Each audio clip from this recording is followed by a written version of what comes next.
Good morning, everybody. Happy Monday. Good to see you. Good to be seen wherever you are, however you may be listening. Thanks for making us part of your day. It's an absolute pleasure to be here and to share this wonderful Monday morning with each and every one of you. Mike could be increased 10 to 20%. Good luck with that. I don't even know how to do that. Don't even know. No sunburn this week. I do have on glasses today. I tried to get some that don't reflect as much. These still reflect their little blue light blocking, so they may appear a bit yellow. So I got my nice jaundice glasses on. I hope you enjoy them. My eyes are just tired. So how was your weekend, Jen? How was your dates? No dates. My swan's on spring break now, so that's Well, that started fun. today? That started today. Where is she? She's asleep, I think. All right. I think. Still like her to say hi to me when she gets here? Probably. Thank you. Probably. She likes to say hello to her bestie. So good. How was your weekend? It was fun, uneventful for the most part. You know your glasses. I do know them. You kind of look like Jeffrey Dahmer movie poster with us. That's not ideal. That's not ideal. You didn't have to say that. Anyone else? Or just me? I don't know, but I feel like not everything has to be said. I'm going to think about that every time I wear these now. So thank you. Well, you don't keep inside thoughts to yourself, but that's true. But you do. No, not usually. Not usually. Oh, man, this is devastating. I'm going to get roasted all day for that. All right. Well, we'll see how long they last. I was looking for more of a Dwight. I thought you were going to say Dwight Schrute, but these are not quite Dwighty enough. To be honest, I don't know who that is. What? Is it from The Office or something? I don't know. Hold on. Have we discussed this? You don't watch The Office? No, I don't watch The Office. I think it's really not it's not my thing. I don't know what to do with that. That's crazy. Yeah. You've tried to watch it? I think I've turned it on, but it doesn't hold my attention. Not enough murder? Not enough murder? Probably not. It's probably too nice, and I don't know. I am being called the Scranton Strangler. That's not great. All right, thanks. Fuck all of you guys. I don't like that at all. That's a serial killer in The Office, the Scranton Strangler. So yeah. There's other people here that haven't watched The Office. I didn't know those people existed. I thought The Office was one of those ones like everybody had watched. Like I said, I've tried. It's not entertaining to me. It never was. Never kept. I know a lot of people like it. Just wasn't my thing. Do you watch anything funny? I like I've seen probably almost every episode of Friends. All right, Friends. Okay. I've seen almost every episode of Friends, things like that. I used to like to watch like The Big Bang Theory too. That's one I Hold on. You can't be like The Big Bang Theory was good, but not The Office. What about like Parks and Rec or Parks and Rec, The Office, that type of comedy isn't my thing. Oh, the funny kind? No, the kind with those people. So with those, what do you mean those it's like people? They try too hard. It's like they're really trying to be funny. It just doesn't come off as actually funny to me. Huh. It's like to try hard. You need it more dry? I guess, I don't know. Maybe the probably. British Office. Have you tried watching the British Office? No. That one's a lot more dry. If the American Office didn't do it for me, definitely the British isn't going to. Oh, the British Office is actually like, it's only 2 seasons, but if you compare the first 2 seasons, the British Office is way better. Right. I'm laughing, and someone said, I just saw one. How about the Big Bang Theory is so 72-year-old mother of 8 coded? Right. No. So some Kath said, so Jen isn't human. Got it. That shouldn't surprise you. Yeah, duh. And then there was the other one? Where'd it go? Jen, who hurt you? Life has hurt me many times. That's why I am the way that I am. Greg said Jen watches Dateline, but only for the laughs. Exactly. Illusions. And, Oh, Lou just said, Here. let the American energy crisis begin. Yeah, we can do that. Yeah. So here's, I mean, if you want to compare, if you want, I think you should put this image up on the screen and we can look at, we can compare you to the glasses. This isn't going to make me feel, oh, fuck. That's not great. Let me put the video up. I don't like that one bit. Who did this? I'll give you one guess. Who always makes the fantastic? It's not the guessing here that's messing with me. It's accurate, and that hurts my feelings a little bit. Oh. I don't like the accuracy of the Dahmer reference. No, I just saw it, and I couldn't keep that in. So McScott's always great with these. That sucks. I hate that. I hate that very much. I mean, I always laugh after the show. McScott will make a different image. The ones where you were gone and after you hurt your hip was fantastic. That was fun. So. Do you want to show those ones? We can do that. I don't remember them. Did I see them? Yeah, I texted them to you. Let me see. Let me grab them. So they're in our chat. I can just scroll up. I'm assuming. No, I texted to you. I didn't put it in. What is on the menu? Fuck you guys. I hate all of you. Good to see while Jen's doing that, stock market is rallying because our stock market doesn't make any fucking sense. Just whatever Trump says, it rallies or dies. So that's cool.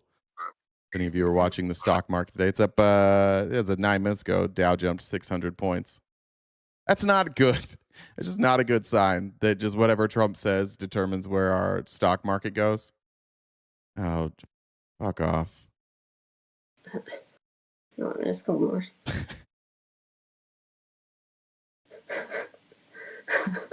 This sucks.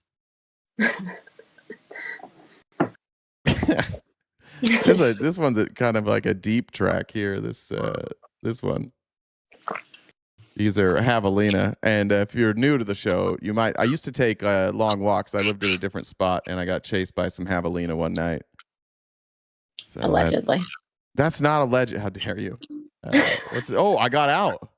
Look at me. I'm healed. What are my shoes? I'm wearing like granny Reeboks there. What are we wearing here? Those are your lawn mowing shoes. But I'm still and I'm outdated with my joggers. I've got on like some tighter joggers. So my mom used to do this thing where this is so embarrassing as a kid, where she would buy, I think they were thicker than those, but like a pair of white shoes like that and black shoes like that. And she would wear them all. It was so embarrassing. Well, it wasn't that. At least she didn't do that. Why doesn't anybody ever make pictures of Jen? Like, why can't that? Does anybody ever do that? Yeah, that's a good point. No. All right. You guys could start that. There could be a Jen channel. We could, if I knew how to make one in the Discord, I would do it. But we could do that. Do you want to make it? You could just call it Jen in context, though, and it would just be all the things that you say that are terrifying. Right. I mean, people don't necessarily do that to me because I give them fun names in the Discord and keep them for periods of time. Forgot about that. All right. Well, let's get started. Do your thing. Yeah, let's do this. So, we're getting going. So this is our job. We do this each day, Monday through Friday, from 9:30 to 1. We're glad you're all here. We've got later on today is not going till 1 though. Today's going till noon. I got to cut it an hour short today. Yeah. So we're ending a little short today, but we do have our members only event coming up to this evening at 6 Pacific time. We're going to be watching the Netflix documentary about the Manosphere. So if you guys aren't already a paid member and you want to join us for that, please subscribe wherever you're watching, and then you'll be able to watch that with us in Discord. So if you guys disagree with our TP and you'd like to come up and talk to him, you can send him a message on Discord. My Discord username is the same as the Venmo. So send me a message and I can bring you on. So check out the link tree in the bio. We are on most social media platforms. We've got merch days on Cameo. We upload these episodes to Spotify. And if we could, since we are having to end the show a little earlier today, for Peepaw. If you guys could help us knock out that gift goal. Last faster. Cranberry said, "I want Jen to stomp on my manospheres." So, that some men are into that. yeah. Sean sent a Venmo that said Dollar Train. Thank you. And then, yeah, so if we can knock out the gift goal faster, that'd be great. Did you know that Chuck Norris actually died 20 years ago? I didn't know that. That's news to me. Yeah, it just took death until the other day to build up the courage to tell everybody. Nah, no. No on that one. All right, let's get things started. Tony Danza, it's Tony's birthday. Happy birthday, Tony Danza. Katrina, thank you for sending in your Antifa payment today. Always appreciate that. Guys, make sure to get in your Antifa dues too before the end of the month so we don't have to assess Antifa late charges. We hate to do that, but we will. Jen will absolutely do it. So, all right, let's kick this off with some litigation that happened this weekend. We got a lot of breaking news. Bay Area, Silicon Valley. This hour, folks, and we're getting back to the breaking news I mentioned at the top of the show. Learning of a jury in California finding Elon Musk liable for misleading investors by driving down Twitter's stock price in the months leading up to this accusation of the social media giant back in 2022, which he later renamed X. Want to go to Misty Maris, who's standing by for us. One of the things I guess like I knew, but I haven't really put it all together is the way that Elon Musk has rolled all his companies up into one. So he had X and then he had XAI. He bought X for $44 billion. Then he sold X to XAI for $33 billion, admitting that he overpaid by $11 billion.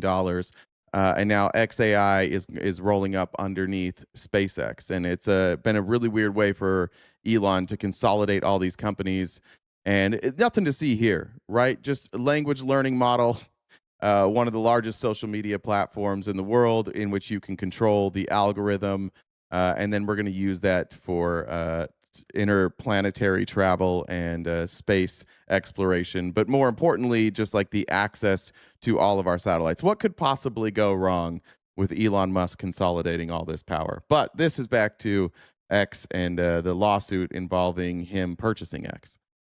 On this, listen, Misty, this is a pretty big deal. Right, the purchase. Yeah, it's lawful, unfortunately. This price, I believe, at the time was $44 billion. This was a civil trial. He's now been found liable of driving down that price. He's probably going to have to pay a hefty fine. Yes, he is one of the wealthiest, if not the wealthiest man in the entire world. But nonetheless, how is this playing out for you? Yeah, this was interesting, an interesting trial to follow. So this related to 3 tweets during this critical time period of May 2022 until that Twitter deal closed in October of 2022. And so the jury has found him liable for those tweets, determining that they were materially misleading and led to the damages of the shareholders who sold during that time when it caused that Twitter stock to tank. So now what's going to happen? The jury has said that they'll be in between 3 to 8. And this is one of those things that we hate about billionaires, and I hate about the stock market and the power of billionaires and why billionaires should not exist. Elon Musk made an offer for Twitter for $44 billion. It was a stupid offer. It was nowhere near worth anywhere near that amount of money. And he thought, I think, that Twitter was going to reject it, but the board approved it. And so then they were stuck on those terms. And Elon, I think, thought he was going to try and get out of this. So he just started bad-mouthing Twitter. He started saying that it was like 90% bots, that it had to be 5% bots. And you just watched the stock crash. Well, somebody should not have that much power. You should not have that much control over somebody's financial situation or their 401k. Same thing we're seeing right now today with the stock market with Trump. These are not signs of a healthy economy. These are not signs of like true free market. These are signs that there are a handful of people that have incredibly outsized levers of control, and we need to do something about that. And that's what this lawsuit was about. Not everybody can sit and hold their stock. Elon's argument was, well, the stock dropped, but then it went back up. Some people had to sell their stock. So some people lost money because Elon Musk was lying and trying to crater the stock price so that he could either get out of the deal or renegotiate the deal on better terms. $8 a day that these stockholders will be entitled to. And there's going to be a calculation, Yaz, relating to each individual stockholder, when they sold it, how many shares, what that means for them. So this could be thousands of people, and you're talking about significant damages that are going to be paid out. I should mention the talking about billions of dollars. I think I saw between like $4 and $8 billion so far that what they think that he's going to have to pay there. jury did fall short of saying that Musk intentionally engaged in a scheme to defraud. So keep in mind, the legal standard here was either recklessly or intentionally. So looks like they thought it was reckless, but not necessarily a plan to really drive down that stock, as the plaintiffs had argued. So we've got So it wasn't a plan. He was just stupid. That's what the jury ruled. He didn't do it on purpose. He's just dumb. Greg said immigrants committing fraud should be deported. I agree, especially ones who lied about their immigration status, who came here like on student visas, who then pretended that they were here legally and started businesses, but then they got really rich, and so they just were allowed to be rich, undocumented, or I guess documented, but immigrants who are committing fraud with no legal status. Yeah, that would be Elon. In one bucket, there's another trial that we have been watching, obviously, for the last few weeks or so, and that is the social media trial. And it's about addiction involving apps like Instagram and Meta. He got doxed. What are we expecting there? We're waiting on a verdict. Yeah. Vanessa said Antifa and Sister Wives dues. Thank you very much for getting those in. So this has been in jury deliberation since Friday. So now a week. I think the tally is up to 30-some hours. And I'm not surprised to see it taking a while because, remember, it's huge. Now, this was from Friday. The verdict came in that he was liable, but not necessarily guilty of fraud. And Meta. The jury has to analyze it as if it were two separate trials. Also, I hate to be immature, but somebody might have farted here. Is up to 30-some hours. And I'm not surprised to see it taking a while because, remember, it's YouTube and Meta. The jury has to analyze it as if it were two separate trials. And then if they find liability, they have to determine damages. So it's a complicated analysis. You know, we're waiting here. I've been on Verdict Watch this whole week. You know what happens on Fridays, though? A lot of times you see that decision coming in. So we'll be here waiting to see if we, in fact, do get that verdict, largely consequential, not just for these two entities, but also for big tech overall.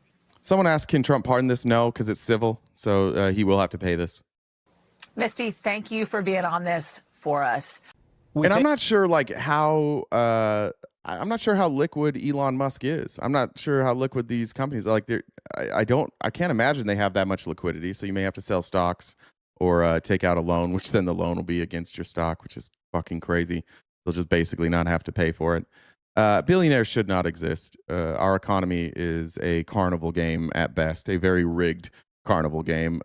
It would be nice if we could get it back to being a casino, how it used to be, but we don't even have that anymore. We just have a completely rigged carnival game. I guess not economy, but markets. So are the Elon bros here? Do we still love Elon? Is he still awesome? Or are we done with that? No Elon love here. Jeff, do you need some attention today, bud?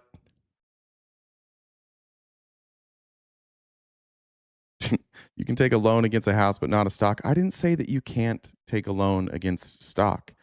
I said, and if you've been here before, the reason these guys can take these massive loans against stock is because they've hyperinflated their stock by loaning money to each other with stock as collateral, and it's stacked on stacked on stacked on stacked on stacked, which is why Tesla is a far more valuable stock than Ford or GM, despite the fact that both Ford and GM have much greater profits than Tesla. It doesn't make any sense.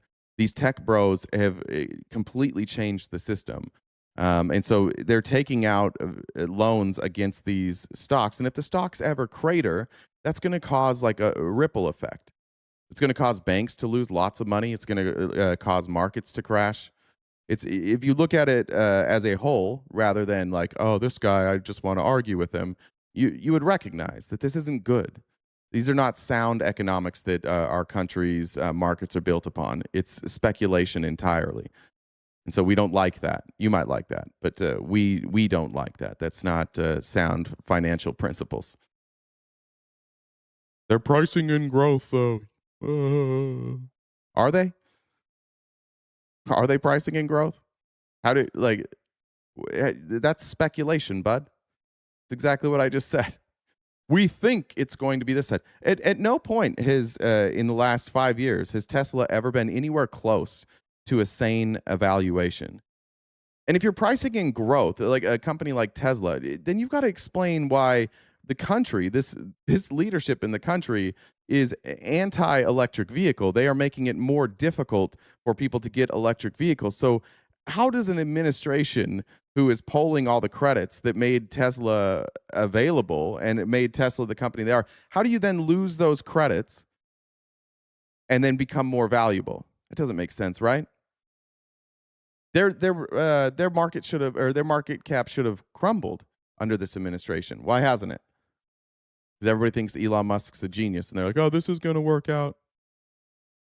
All right, I want to talk about something going on in California because you're going to hear about it from Republicans over and over and over again. They love talking about fraud in California. This is Riverside County Sheriff Chad Bianco. I think he's leading in the polls for Republicans.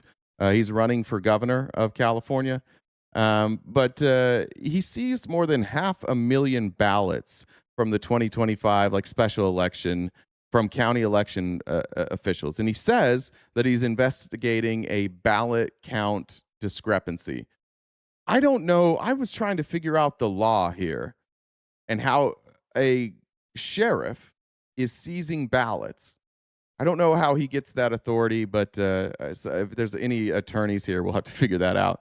County election officials have disputed the claims by Riverside County Sheriff Chad Bianco, a Republican. California Attorney General Rob Bonta, a Democrat, called Bianco's move unprecedented and said it is designed to sow distrust in elections. This is absolutely true. This is all they're doing. It's the same in Fulton County. It's the same in Maricopa County. And it's unfortunate that we live in a country where the same Republicans fall for the same bullshit over and over and over again. They're so desperate to believe that the 2020 election was stolen so that they can vindicate their Lord and Savior, Donald Trump, that they will keep believing the same dumb shit over and over and over and over and over again without evidence from the same people.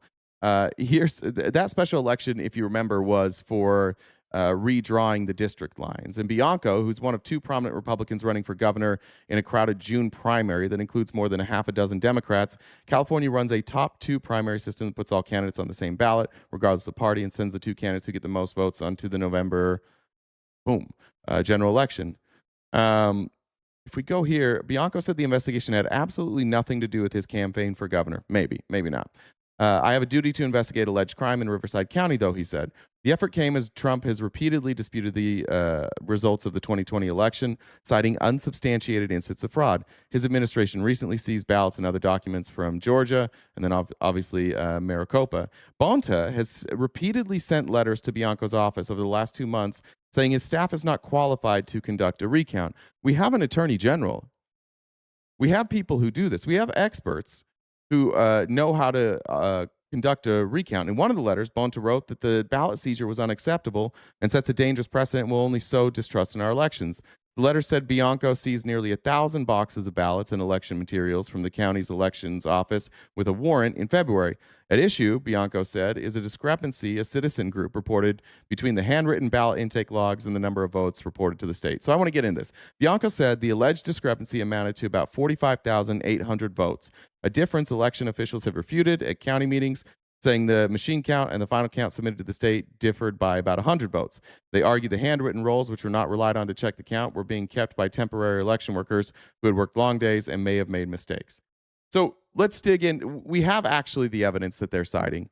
And once again, the evidence that they're citing is basically a fundamental misunderstanding of how elections work. This is their actual video. And to show you how little anybody gives a fuck about this at all, let me show you the view count. This is this is the group that they're relying on. This is the Riverside Election Integrity Team, and this is the video and the documentation that they're relying on to seize these ballots. 6 views in a month. 6. One of those was me this morning, I'm pretty sure, because it was 5 earlier.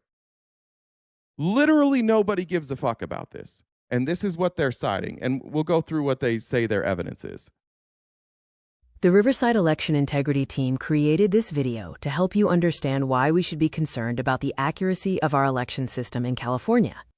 In California, for an election to be legally certified, the number of legal ballots cast must equal the number of votes counted by the voting machines. This is the law, according to CALIF. Election Code 15302D. All right, so remember that. The count of the numbers that sorry to go back there. If you need to pull up that code there. The legal ballots have to match the number of votes counted by the voting machines. So their claim is that this is off. And their claim is that this is off by like 48,000. Election Code 15302D. However, in the 2024 general election in Riverside County, the REIT audit team found 33,888 more votes counted than the number of legal ballots cast. See how this number doesn't even match up with the number that Bianco is citing? Now we're at 33,000.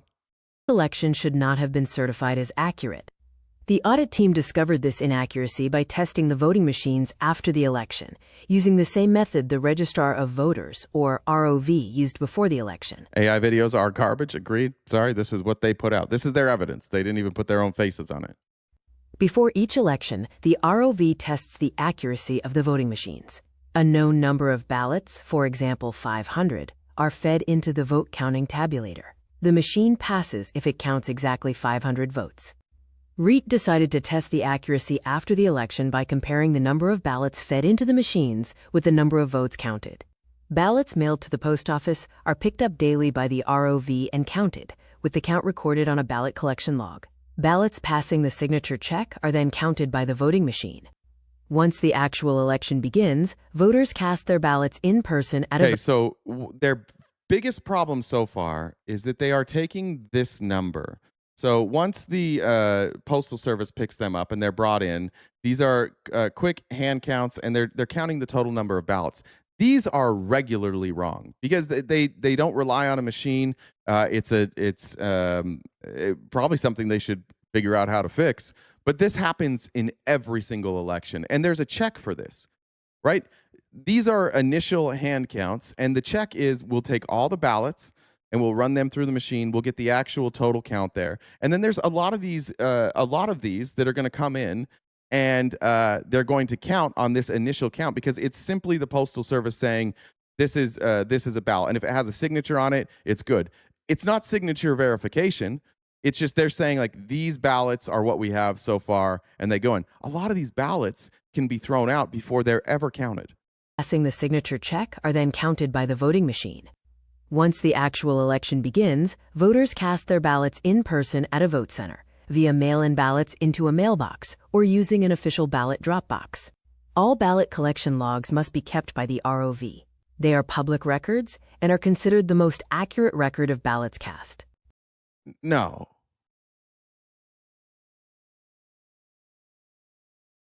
I don't think that's the most accurate is the record of votes once they've been fed through the machines. But this is what they're talking about. Obviously, this would be really easy to fuck up, right? Ballots cast.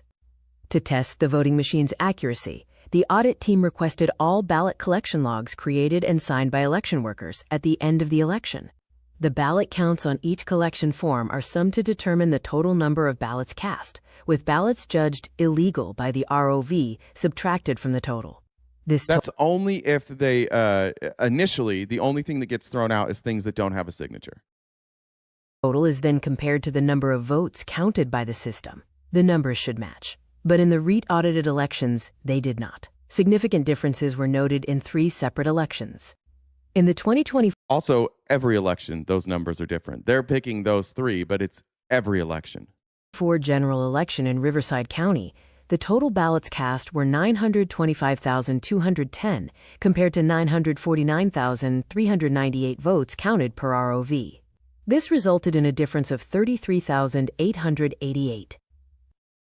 Now you can look here, the ballots rejected. If you go back, I can go back a little bit here. This 7,573 ballots that were rejected were mismatched signatures, or late arrivals that came in after the window, so they got rejected. There are a lot of reasons a ballot can be rejected or that would not be counted in this number. For example, like these obviously are the rejected and late ballots, but you also have provisional ballots who may not be accepted. Provisional envelopes are, so like if you go in and you're not sure if you're registered to vote or they can't find your voter registration, you can cast a provisional ballot. But if you were not registered to vote before then, your vote is not going to count. So you potentially could have tens of thousands, hundreds of thousands of people who thought they were registered to vote, and that counts every time. That isn't included in these mismatched numbers here. You could have spoiled or reissued ballots. So like if a voter, when they spoil a ballot and they're given a new one, meaning like if you sent it in from like your old address, or if you, I'm trying to, where else would you have? If you got two ballots and one came in, or if you for whatever reason requested a new ballot, then you would have potential spoiled ballots. So in every race, there's people that push two ballots through, and one of those ballots is going to be valid and one isn't. Again, that doesn't show up in these numbers either. Anyways, this is how flawed like their methodology is, and something this simple that you can Google would tell you that they don't know what the fuck they're auditing. However, in our courts, through a grand jury and getting a warrant to seize these ballots, you can see this is the evidence that they used to get a warrant to seize these ballots. It's way too fucking easy to be able to get a warrant to seize ballots when you have incomplete information here. 888. For the District 63 general election, the total... This is every election. JW, it's every election in every state this happens. Every fucking state. ballots cast were 63,272, compared to 65,287 total ballots counted. Give me an example of that, Trailer Shift. Give me an example of a time the Democrats kept recounting until they win. And if you can't give me a single example of that, we're going to mute you for 5 minutes. Good to have you back here today. ROV, showing a difference of 2015. Finally, the Prop 50 2025 audit results show 611,426 total ballots cast, compared to 657,322 total ballots counted per hour. Yes, counted. This is the amount that came in. These are the amounts of votes that counted. Very simple. So what they what they're going to do with this group, who has no, obviously they don't know what they're doing, because they don't even know how to calculate, like they don't know how they got to this number, and they're leaving out a bunch of other types of ballots that could possibly have been thrown out. But they also, I don't think, are going to know what they're looking for. And this is like Republican 101. Hire incompetent people to tell you that it's inconclusive, so you can continue to just keep lying about this over and over and over again. Wouldn't it be funny if we did recounts and found out that Trump lost his first presidential race? That would be pretty crazy. ROV, resulting in a difference of 45,896. According to the ROV's own records, they have counted more votes than ballots cast in the past 3 elections. These elections should not have been certified as accurate. This raises the question of why... Wrong. They should. They were accurate. Al Gore admitted defeat before the recount, so that's a bad example. Yeah. Is that what Trailer Shift went for? Oh no, he's not gonna. Trailer Shift's not gonna have an answer for this. Just more dog shit from him, or her, maybe her, maybe Trailer Shift. All right. 2004 Washington State. All right, let's look at the 2004 Washington State recount. In the gubernatorial election, I think we have here. Republican Dino Rossi was declared the winner on the initial count and again of the automated recount, but after a second recount done by hand, Democrat Christine Gregoire took the lead by a mark. Oh, so they recounted. So they just did one recount. So all it took was one time, I guess. Sure, they're known to do one recount and then change the results. I don't think that backs up your point there, but I don't think that works. There was one recount there. I was unaware of that, though. Shout out Washington State. Good job. All right. Moving on here. Go down. So I don't remember who it was, but when we covered the Nick Shirley thing, somebody kept talking about the CBS investigation. What were the... And I thought they were talking about the CBS investigation in Minnesota. I didn't realize that CBS had actually done an investigation into the hospice fraud in California before Nick Shirley. Once again, just more evidence that Nick Shirley doesn't know what he's looking at and steals everybody else's work. This is just a 6-minute clip. I'm going to speed it up to 1.25. Two things I want to say here. Some of this investigation is eerily similar to Nick Shirley's in that they are drawing conclusions that I don't think they can draw with the evidence that they have. Other parts of this investigation are more thorough and raise alarm bells. Before we start it, once again, nobody here has ever said that there is not fraud and hospice fraud or fraud for daycares. We know that happens. The claim has always been, at least on this show, in criticizing Nick Shirley, is that he doesn't do any research and he has uncovered no fraud. Other people have done research and uncovered fraud, and you'll be surprised to see how far back news organizations, Congress, and the state of California have known about this fraud, have been reporting about this fraud, have been fighting against this fraud, have stopped a lot of this fraud, and they're still working on it today. But I wanted to show this. This was CBS. Just pay attention to the difference between what real journalism looks like and Nick Shirley journalism looks like. medical consequences? I was terrified. It's the taxpayer-funded system that's supposed to get you through your final days. I didn't feel protected. I didn't feel safe. Hospice care to help those who are dying and their families. They said you're in hospice. And I said, what? What are you talking about? Do I look like I'm in hospice? She goes, no. Kim with CBS News. Do you mind opening the door? A CBS News investigation found it is ripe for fraud, especially in California. Yeah, you can't throw a rock without hitting a hospice. Hundreds of red-flagged providers vanishing overnight. Well, there's no hospice there. Companies accused of overbilling. How does that make you feel? Real Charles, people are, this is the point, Charles. And I said, so you said, come on, fraud is fraud, so go after the fraudsters, not the one pointing it out. They are going after the fraudsters. And also, we should point out journalists who are dishonest. Why is that the case for you? Like, I think this might be like a uniquely conservative thing. You guys do this all the time. You get your people get caught lying about fraud or waste or abuse, and we point out that they're lying, and then you're like, who cares? Who cares if they lie? Why don't you care that they lie? I think that it's important for people not to listen to Nick Shirley. Honestly, he gets millions and millions of views, and he does really shitty and I wouldn't even say half-assed, like no-assed journalism. He's too stupid to know what is right in front of him. Any real journalist could have taken the exact steps that Nick Shirley did and made a much better video, but he has no idea what he's looking at. He spent most of his video pointing out that there were some people who had nice cars. That was like most of his video. He didn't uncover a single bit of fraud in Minnesota or in California. He's just like, some people have nice cars.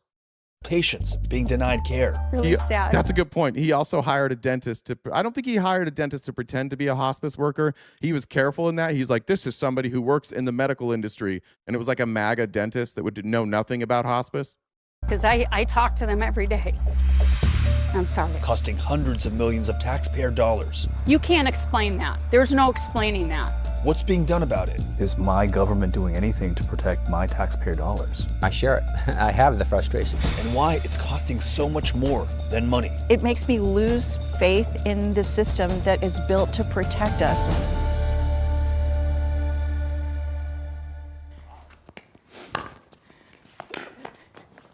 I'm just here for the pickleball content. You got a point. Woo! That was great. Let's do it again. Lynn, you are old and in hospice, so I would be a little bit more proud about my accomplishments, but 69-year-old Yeah, it's absolutely a stretch to call Nick Shirley a journalist. He's not a journalist. He's a reactionary. Ayani just ran me up and down the pickleball court.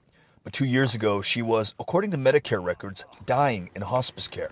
I was in treatment as physical therapy, simply because I had had a kind of an injury on the pickleball court. The administrator at the office was like, they're not going to pay any of your claims.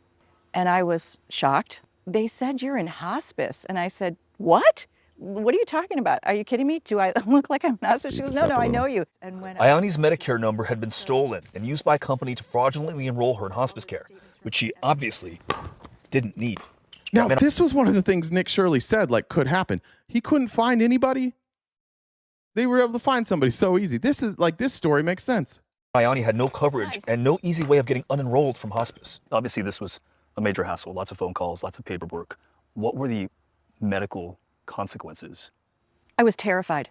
I mean, something can happen. That's why you have health insurance of any kind. And just to think you're literally without coverage because of some ridiculous fraudulent thing. My name is Adam Yamaguchi. I'm with CBS News. A CBS News investigation found an industry ripe for fraud, especially in California. Companies accused of overbilling, real patients denied care, and it's costing... Yeah, I understand that people don't publish people's names who are on hospice, but the internet exists and social media exists, and people post about this.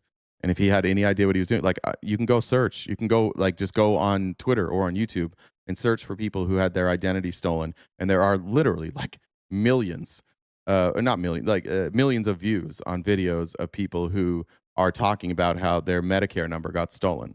Hundreds of millions of taxpayer dollars. The hospice Iani was fraudulently enrolled in is called Fortuna. When we called, no one answered. The mailbox is full. I cannot accept any messages at this time. The state of California increased monitoring of the hospice industry 4 years ago, identifying the hallmarks of fraud. Fortuna has 2 of them, and it's hardly alone.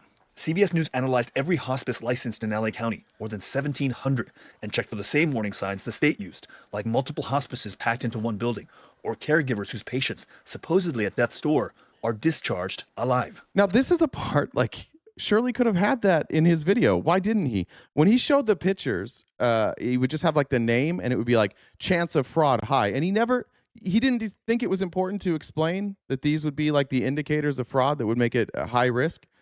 He left out the fact that California 4 years ago put a moratorium on new hospices and began investigating them, and they created, like, red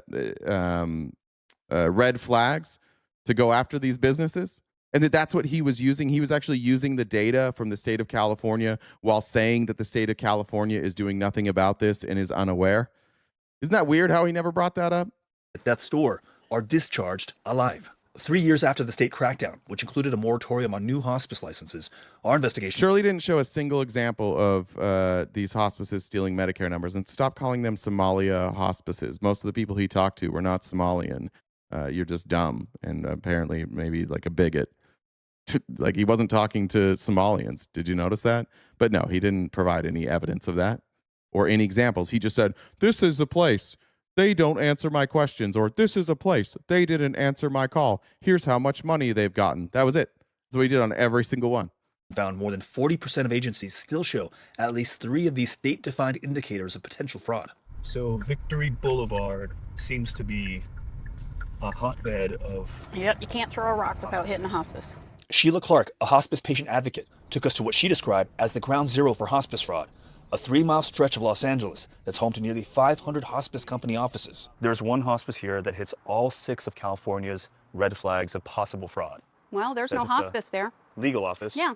With a ton of mail just sitting there. Look at this. This agency, Chase DML, cars like hit a every puppy. fraud indicator in our analysis and billed Medicare roughly $49,000 per patient, about 3.5 times the national average. They need their curative treatment. They need their they need to be taken care of. They need to know that they can get what they need when they need it, not hit a roadblock because somebody's scammed them. The number you dialed is not in service. Clark tells us when offices like these close abruptly, it's real patients in desperate need who pay the price. How does that make you feel as somebody who deals with patients who need this? Sad, really sad, because I talk to them every day. I'm sorry, I can't. I wonder how they can go for a full year and still not have their license revoked. Is that a systemic failure? We need to be responsive to the red flags and react to them, not just count them, but do something, take action. Our main lane is the Now, this is the state of California explaining how they have identified red flags and how they have to figure out how to take action. And they've been doing this for 4 years. Side, the criminal investigations, the civil investigations. That's after the damage is done, though, unfortunately. State Attorney General Rob Bonta says his office has brought hospice fraud criminal cases against 109 defendants and about 24 civil cases. What would you say to citizens? 109 and 200 civil cases. Sounds like they're litigating this pretty often. Who are throwing That's up 320-ish cases in 4 years. You could probably argue that they need to do more. but they're not doing nothing. Like Nick says they're doing nothing. Their hands and saying, how long is this going to persist? Is my government doing anything to protect my taxpayer dollars? Again, I share it. I have the frustration. So to the citizens that remain frustrated, I understand. I share your frustration. Please know that we have increased our efforts. We're working overtime on prevention and on accountability, and we will continue until hospice fraud in California is rooted out. CBS News reached out to the almost 60 hospices that have 5 or more flags. Many numbers were disconnected or went straight to voicemail. Representatives at some others denied any fraud and said they run legitimate. Like, it would be one thing, like when Nick was knocking on doors, just these little simple things that he does shows the difference. And I won't dwell on it too long, but them just knocking on doors, showing that nobody's answering, and saying, here's why we contacted these people. These were the flags that they had that said they might be fraudulent. Nick literally just showed you the amount of money that they had made and then knocked on their door. And that was it. Like, 2 more steps here, Nick. You couldn't have just copied their work? It was out before yours was. Why didn't he just steal all of their work? Hospices with real patients. Back in Van Nuys, we tried the hospice right next. Good question, Jeff. When a group of people commit fraud and all of them have something in common, why can't we point out what they have in common? Because they didn't have anything in common here. You guys are talking about Somalis, and we're in LA, and we watched the video. I think there was like 2 groups, 2 people out of the probably 15 or 20 that were possibly Somalian. I don't even know if they were Somalian. That's why. It's because what you want to do is blame people who aren't white. And that's what Nick Shirley loves to do. Blame non-white people or somebody who has immigrated here. By the way, all of Nick Shirley's ancestors were illegal immigrants who came here and refused to assimilate and tried to change the culture and tried to force their religion on people and started stealing people's wives and having child brides. Nick Shirley wouldn't be here if it wasn't for illegal immigrants who were lawbreakers once they got here and had to be run off to the west of this country. So it is interesting that Nick Shirley now is that person because he shouldn't be here. Store to VML. We knocked, then called during the posted business hours. You can't leave a message because the person you called has a voicemail box that hasn't been set up yet. Wow. Bye. We couldn't reach anyone, and we'd soon realize these operations may be connected. Part of what advocates describe as a web of hospice agencies that come and go, but continue submitting a steady stream of bills to taxpayers, whether the patients are dying or, like Ayani, are still out playing pickleball. That's a good point, though, Jay Rezi. Common, how about the facts that 70% of all CSAM convictions are white men? Does he like that commonality? I bet he doesn't. I bet he doesn't like that white men make up 70% of the crimes for CSAM. Probably not. But just real quick, I just want to show you a couple things and we'll move on. Just a reminder, we are crowdfunded and we're going to cut the show short today. So I've only got like an hour and a half left. If we don't hit it, we don't hit it, but that's fine. So I'm going to have to cruise. But this is a ProPublica article about hospices in 4 states to receive extra scrutiny over concerns of fraud, waste, and abuse, right? This has all been ignored. What's the date here?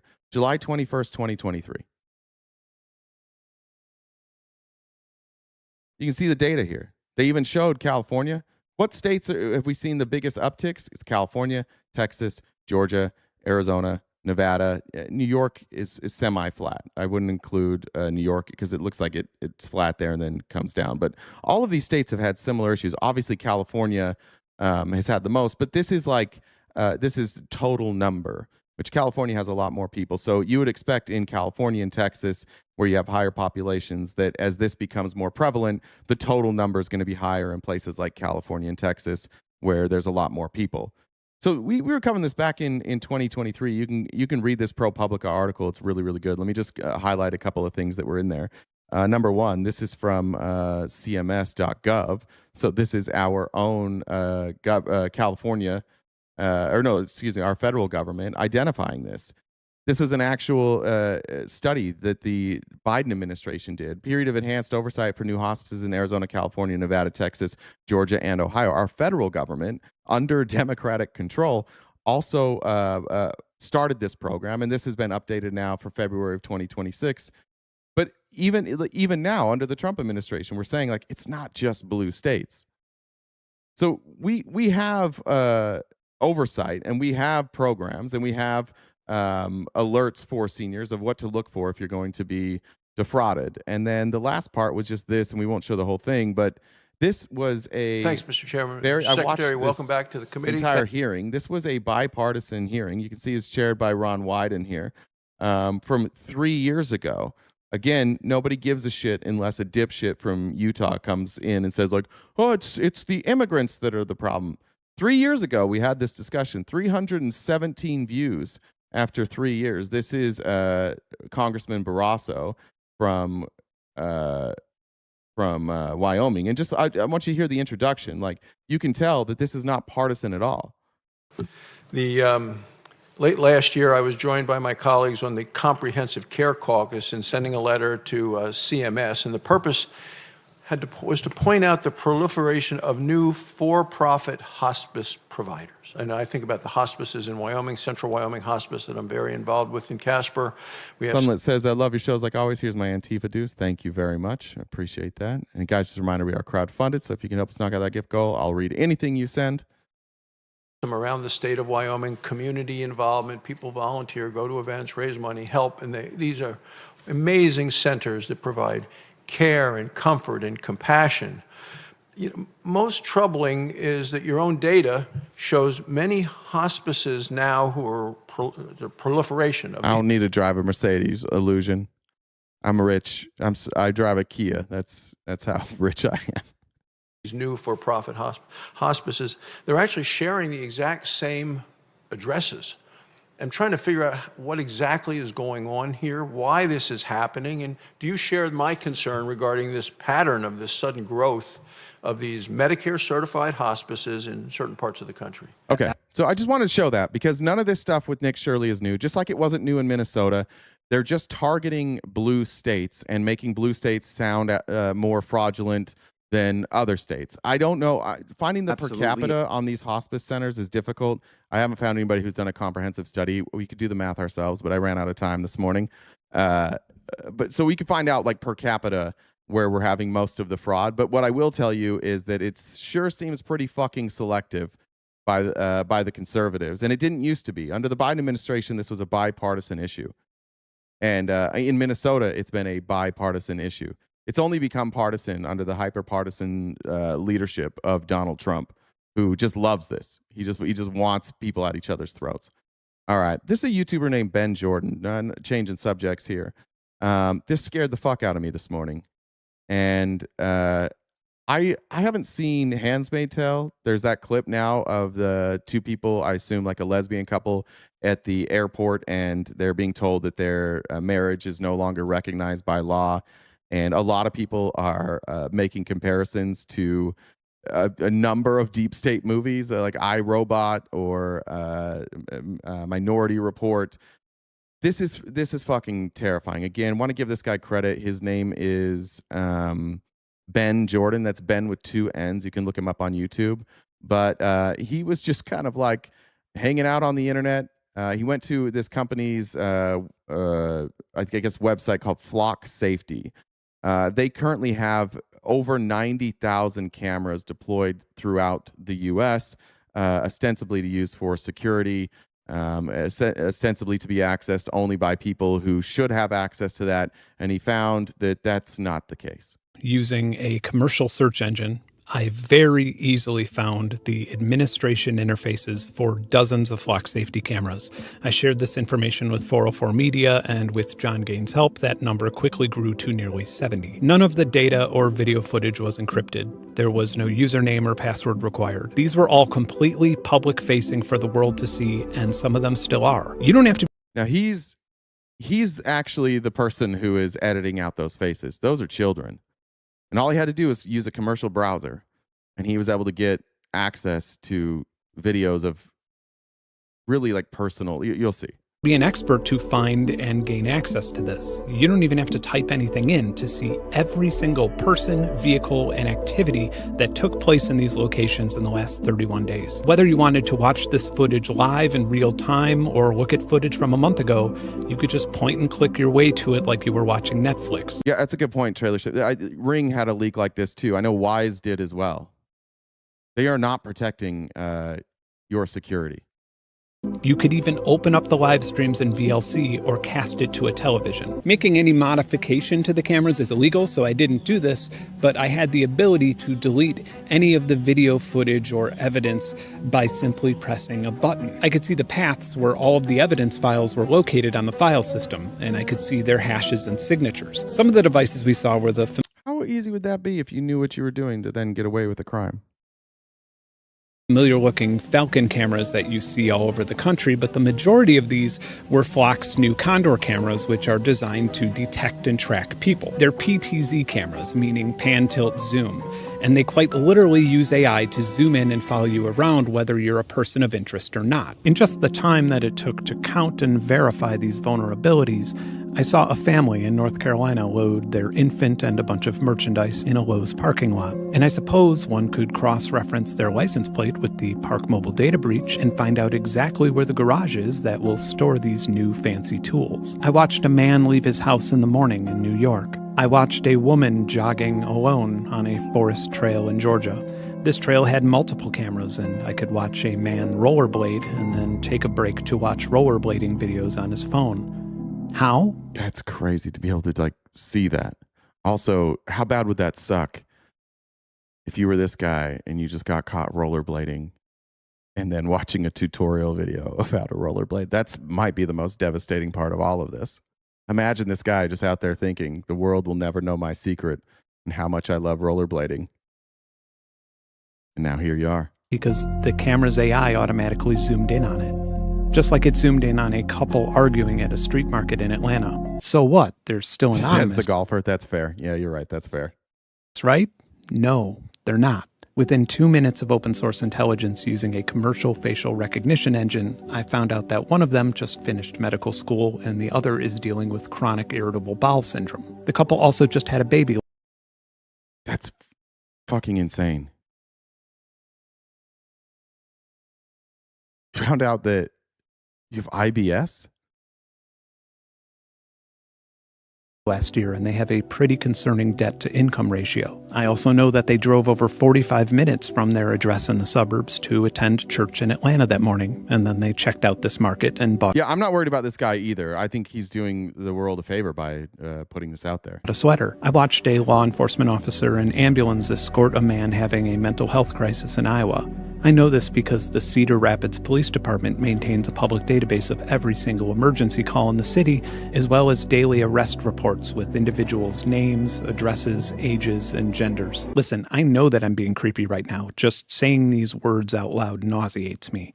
But I'm trying to show you just a fraction of the information that anyone in the world with access to a commercial search engine has had regarding anyone who attended this market or walked on this trail in the last 31 days. And it gets worse. Here's an exposed flock safety camera permanently pointed at a playground near the Bay Area in California, openly and publicly broadcasting both live and archived video footage of young children playing unattended.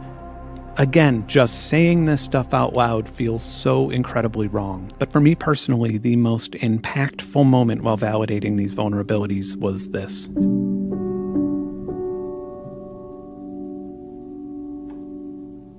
This resonated with me so much that I actually had tears welling up in my eyes. I've done this exact same thing so many times. I've seen a swing set in an empty park, looked around to make sure nobody was watching, and then just enjoyed the mindless motion that connected me to a simpler time. But this isn't something that most grown men want to be seen doing. The experience requires one to have a moment that is devoid of judgment. It's healthy escapism at its finest. And I realized that it's likely that this man didn't know that he was being recorded, and he probably wouldn't have done this if he had. This is a classic example of the Hawthorne effect, which is a change in an individual's behavior or choices when they know that they're being observed. Surveillance man. I didn't know that. The Anachronista said, Atwood wrote Handmaid's Tale, taking inspiration from the fall of Persia to the Islamic regime in what is now called Iran. She said that she saw early warning signs from Christian evangelicals in the United States. She wanted to highlight how fast the fall happens and how suddenly women lost access to bank accounts, jobs, passports, etc. She said she believed all women in the West needed to read it, so we are prepared. She was not wrong. Manufacturers love to talk about this effect when it deters crime. After all, someone isn't as likely to break into a car that's parked near a camera. But what they don't talk about is how it deters escapism. People are less likely to sing or dance or practice an accent or a cartwheel when they know that they're being watched. But escapism is often required for a lot of things. Ramboni, what are you arguing right now? Are you kidding me? We've been recording. I'm not breaking news. You don't agree with this? We've always been recorded. Let it happen. Your knee-jerk reaction, for some of you, to just like disagree with me for no fucking reason. You're here every day. Brother, this is one of those few times you can agree with somebody and not be like a pain in everybody's ass, not just be a troll. You could join in the conversation here and be like, yeah, this sucks. Why do you have to argue everything? Just join in the conversation.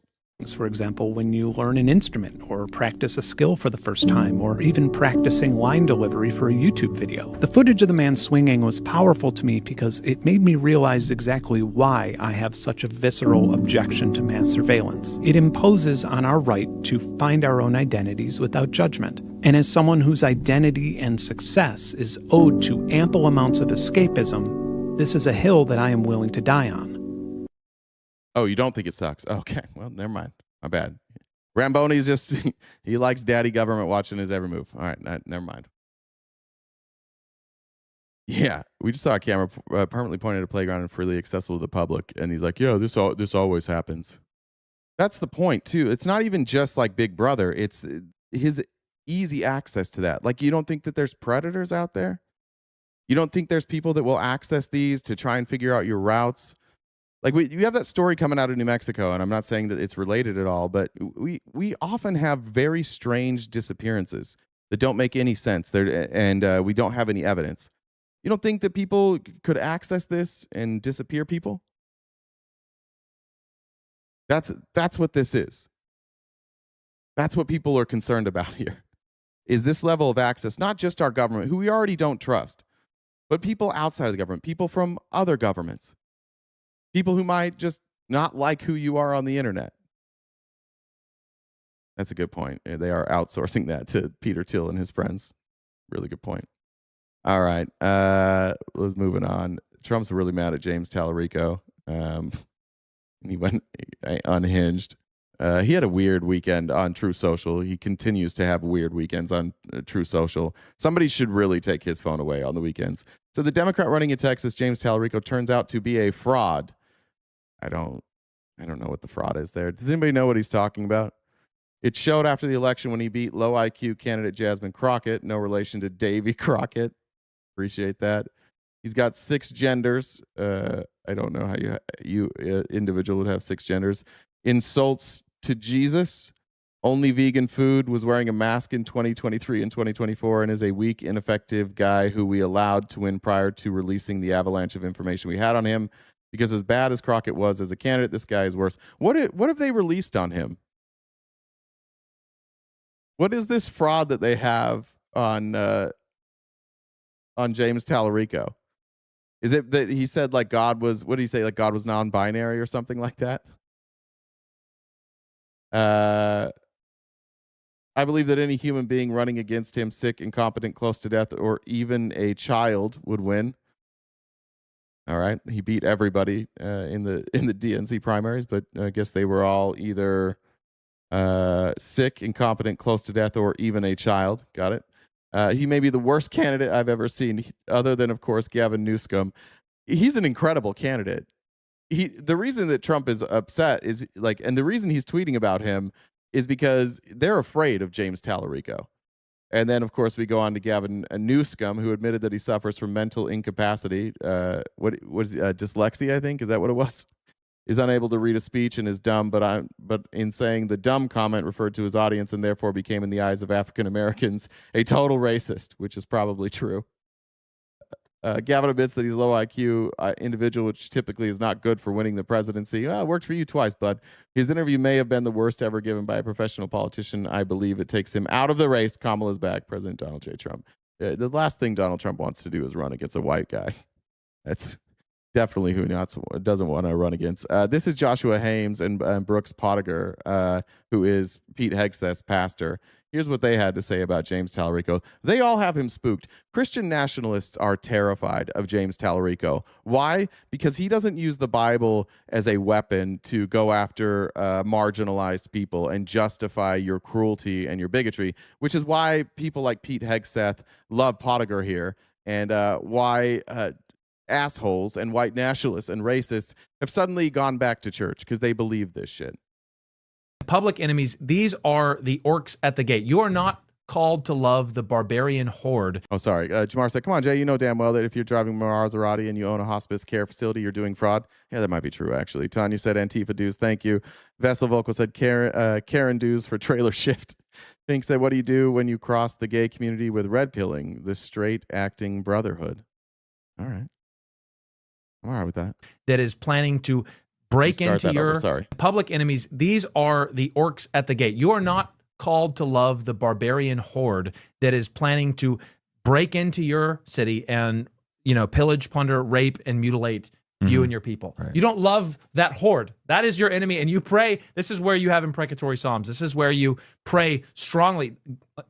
The psalmist is not shy. God, destroy them. Make them as dung on the ground. Right? So, but Madison and I were talking about that. And so I say... Isn't it interesting how often these people just ignore the New Testament? I was talking to a friend of mine who's Christian, but not religious. And it was interesting to hear them say that. They come from, they are very conservative. But that was their issue with Christians, specifically like conservative Christians, is that they love the Old Testament so that they can continue to be bigots, but they forget that like Jesus, when he showed up, brought a new law. Like he basically undid the Old Testament and there was a new ruling law. But they love going back to the Old Testament so that they can talk about like murder and God destroying gay people. So, but Madison and I were talking about that. And so I say, even in the debate, I think you might have seen it, but that I had. Oh, interesting. Melanie said Jesus reads from a book in Matthew. The book is the Talmud. The Talmud teaches of 6 different gender identities other than male and female. And W Tiger Lady, for some reason. I don't know what you got a W for, but there you go. On campus the other day, I pray that God kills him. Ultimately, that means killing his heart and raising him up to new life in Christ. That's the first thing. We want him crucified with Christ. That's exactly right.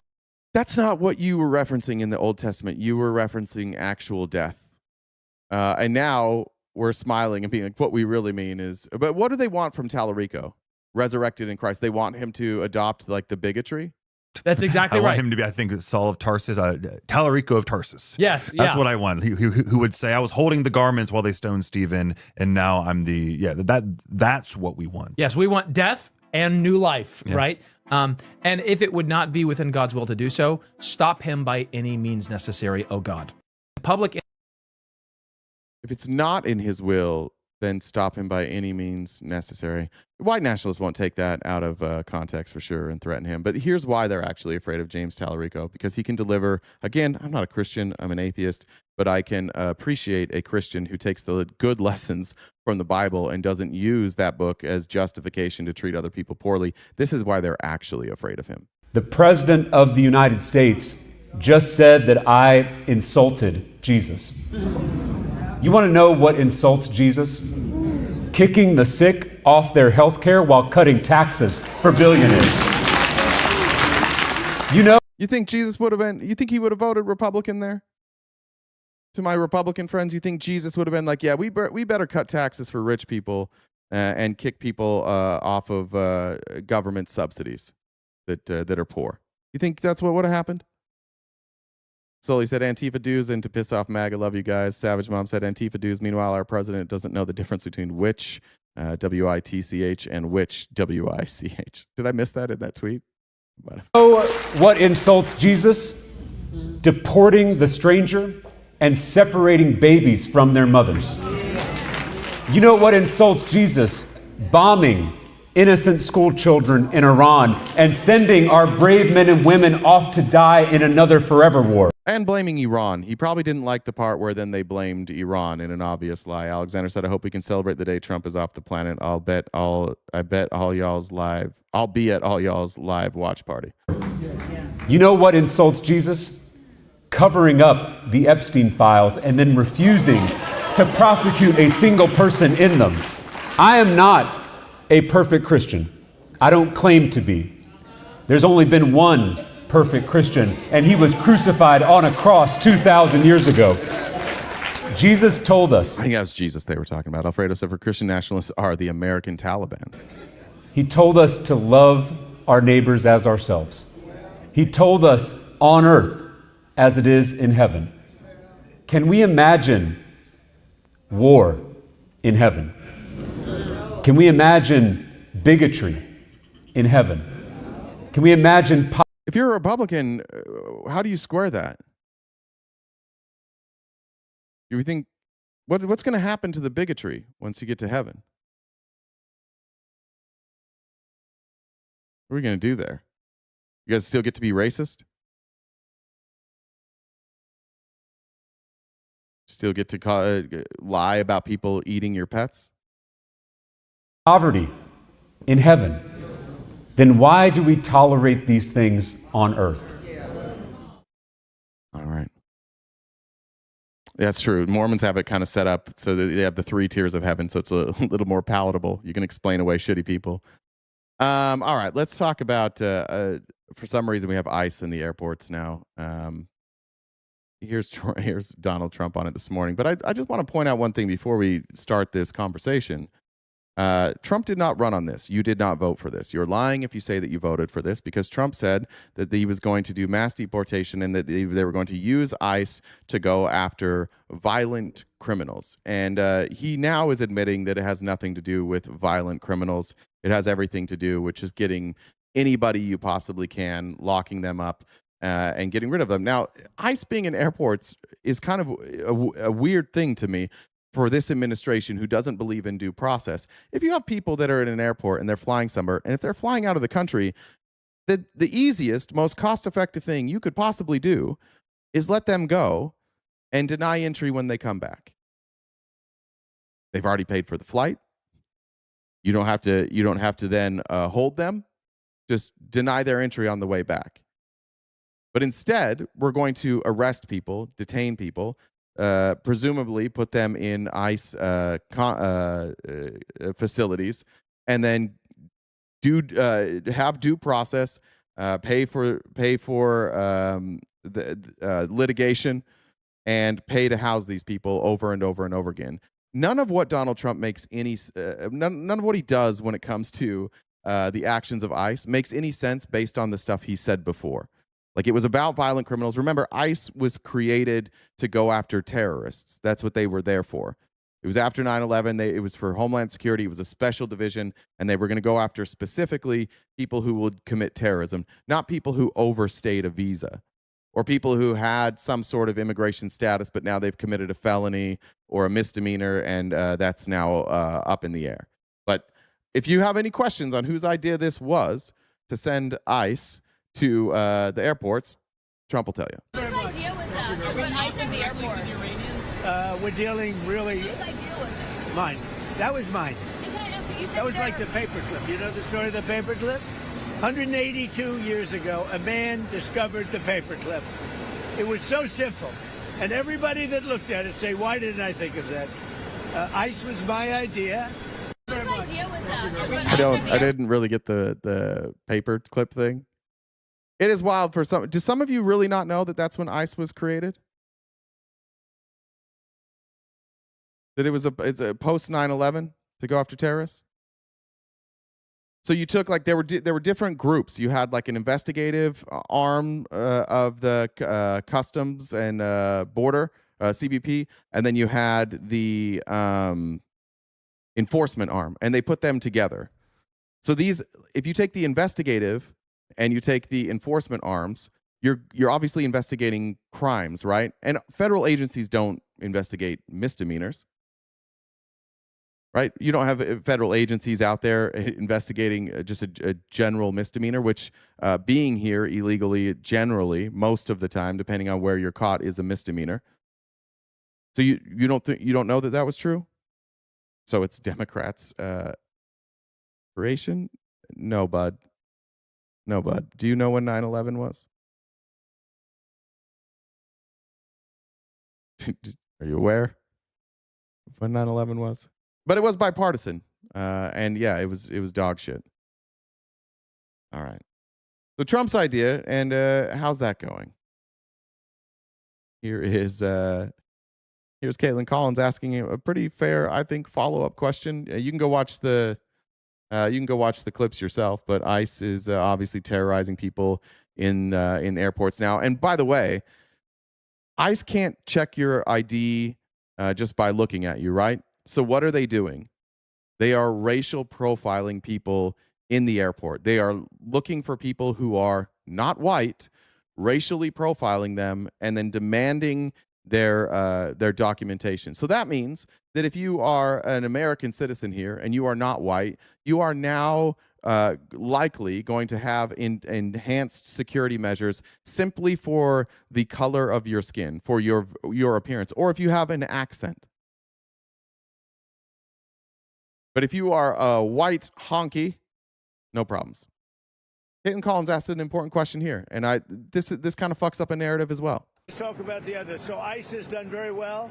I've requested. Now, I'm a big believer that they should be able to wear masks when they go and hunt down, murderers, criminals, and others. But for purposes of the airport, I've requested. Regina, tell me what's racist about that.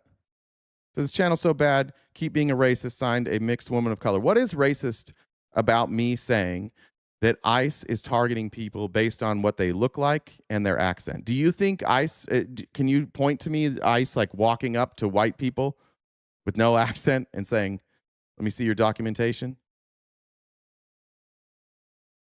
What's racist about that? That they take off the mask. I don't like it for the airport, and I believe they are willing to do that. Okay, so now I'm confused because the masks were there to protect their identity, right? So that people wouldn't get retribution on them. Well, now they don't have masks on. Does he think that like this retribution is it only for people who are in the streets? This logic can't be applied across the board. This can't be applied here in the airport, but not in Minnesota. It's the same thing. People have a problem with ICE. People have a problem with this action in the airports too. How would the logic be any different in the airport versus on the streets? Wear masks, not at the airport, but they need to do it when they're out in the country. The people coming into the airport, typically speaking, aren't murderers, killers, drug dealers, etc. Yeah, but that's also the case with all immigrants here. Most immigrants, the overwhelming majority, are not criminals. Unless you're saying that, oh, they're criminals because they're here illegally, but then that would apply to the airport as well. Where's he getting this data? The masks, I believe, were there to cover up who they hired. And I'm guessing that the people that are in the airport are the ones that are not going to be easily identifiable white nationalists. I think that the masks were always meant to obscure the identities of dog shit humans that they hire to go do ICE raids. Maybe a few of them, but there are many. There are people that want to come into the country, or that people want to leave the country, go into maybe their home country. So I didn't think it was an appropriate look for an airport. I think it's a very appropriate look when they're out on the street trying to find one of the 11,888 murderers that Sleepy Joe Biden led into our country. Of course, that's just an insane made-up number that there's not even like time to fact-check him during this. Let's talk about. If you didn't come here legally, you're here illegally. End of story. No more being stupid about the city. It's okay. So let me ask you then, Jimmy Conway, should we deport Elon Musk? Let's do this.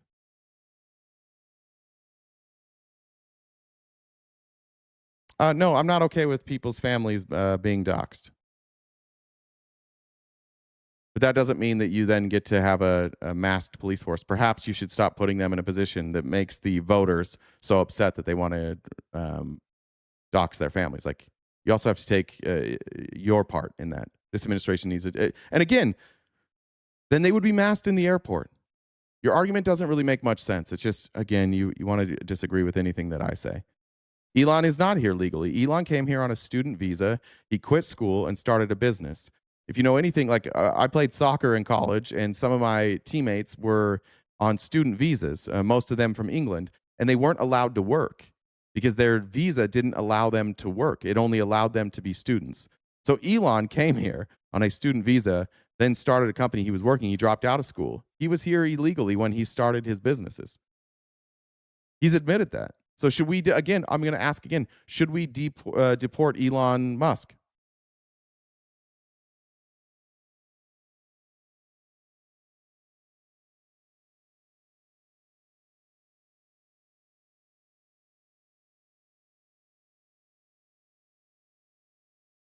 They don't dox in the airport. Oh, I got a pat.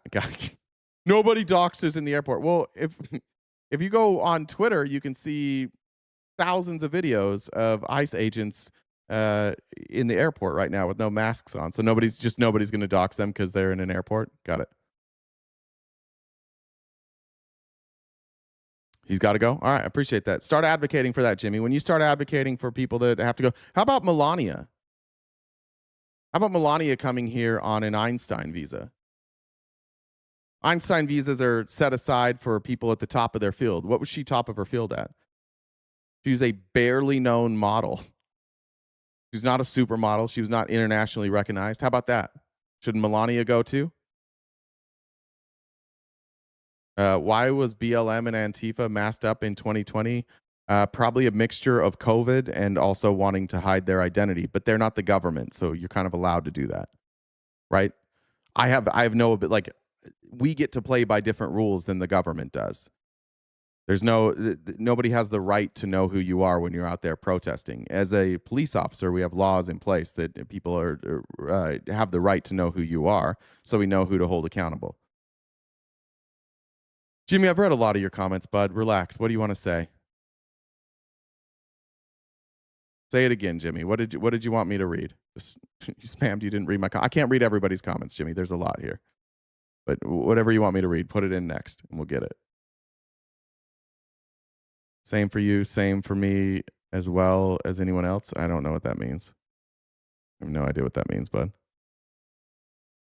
What's the same for me? Wearing a mask? My ancestors came here illegally, for sure. She's Slovenian, just like me, and if she's here illegally, she's got to go. Okay, great, cool. So start advocating for that. It's hard to take Republicans seriously, but I appreciate that. When we see it being applied equally, then we can take it seriously. I'm still going to disagree. I don't think that these people should be deported, but I appreciate you at least being intellectually honest about that. Ace Ventura said, airports don't ask for passports like hardly ever. I mean, I use my passport every time I go to an airport, so I'm not sure. Depends on where you're flying, I guess. But if you're here and you're undocumented, you're likely only going to have a passport, right? It might not be a U.S. passport. I don't know how hard it is to fake that identification in an airport. No idea. All right, let's move on to Iran. We got about an hour left. Again, sorry guys, it's gonna be a short show today. I unfortunately can't reschedule my event at 12, so I got to check that. And Jen wants me to remind you we can knock out the dollar train. Take care of the gift goal quick, fast, and in a hurry if we did it that way. William says Melania coming in on an Einstein visa is the equivalent of a FIFA Peace Prize. Chris said overpaid, underqualified, egotistical individuals in public airports. What could possibly go wrong? Nothing. Nothing will go wrong. ICE has shown that they are very professional. They handle themselves well. Will says, fuck Jimmy. Sorry about that, Jimmy. Let's talk about Iran. But first, I want to start with Joel Greenblatt, who is just the fucking worst. He's the head of the ADL. And this desperate push is definitely not working, where members of AIPAC and the ADL are trying to say that you can't criticize Zionism, you can't criticize the state of Israel without being anti-Semitic. I would hope that a lot of the people that are here that generally disagree with me, I think you would agree with this, that if you criticize the state of Israel, you are not anti-Semitic. If you criticize Jews as a whole, if you say Jews are dragging us into war, that then is anti-Semitic because you're tying it to an identity.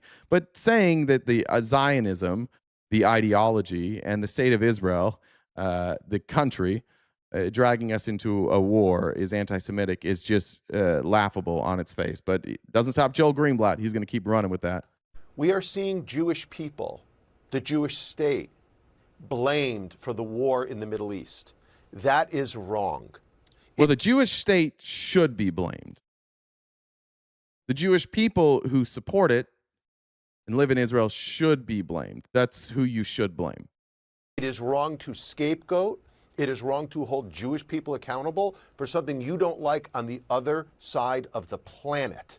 And wait, Billy, so if you say it's absolutely anti-Semitic to condemn a country that's identified as purely Jewish, then that means we can't criticize Israel for anything.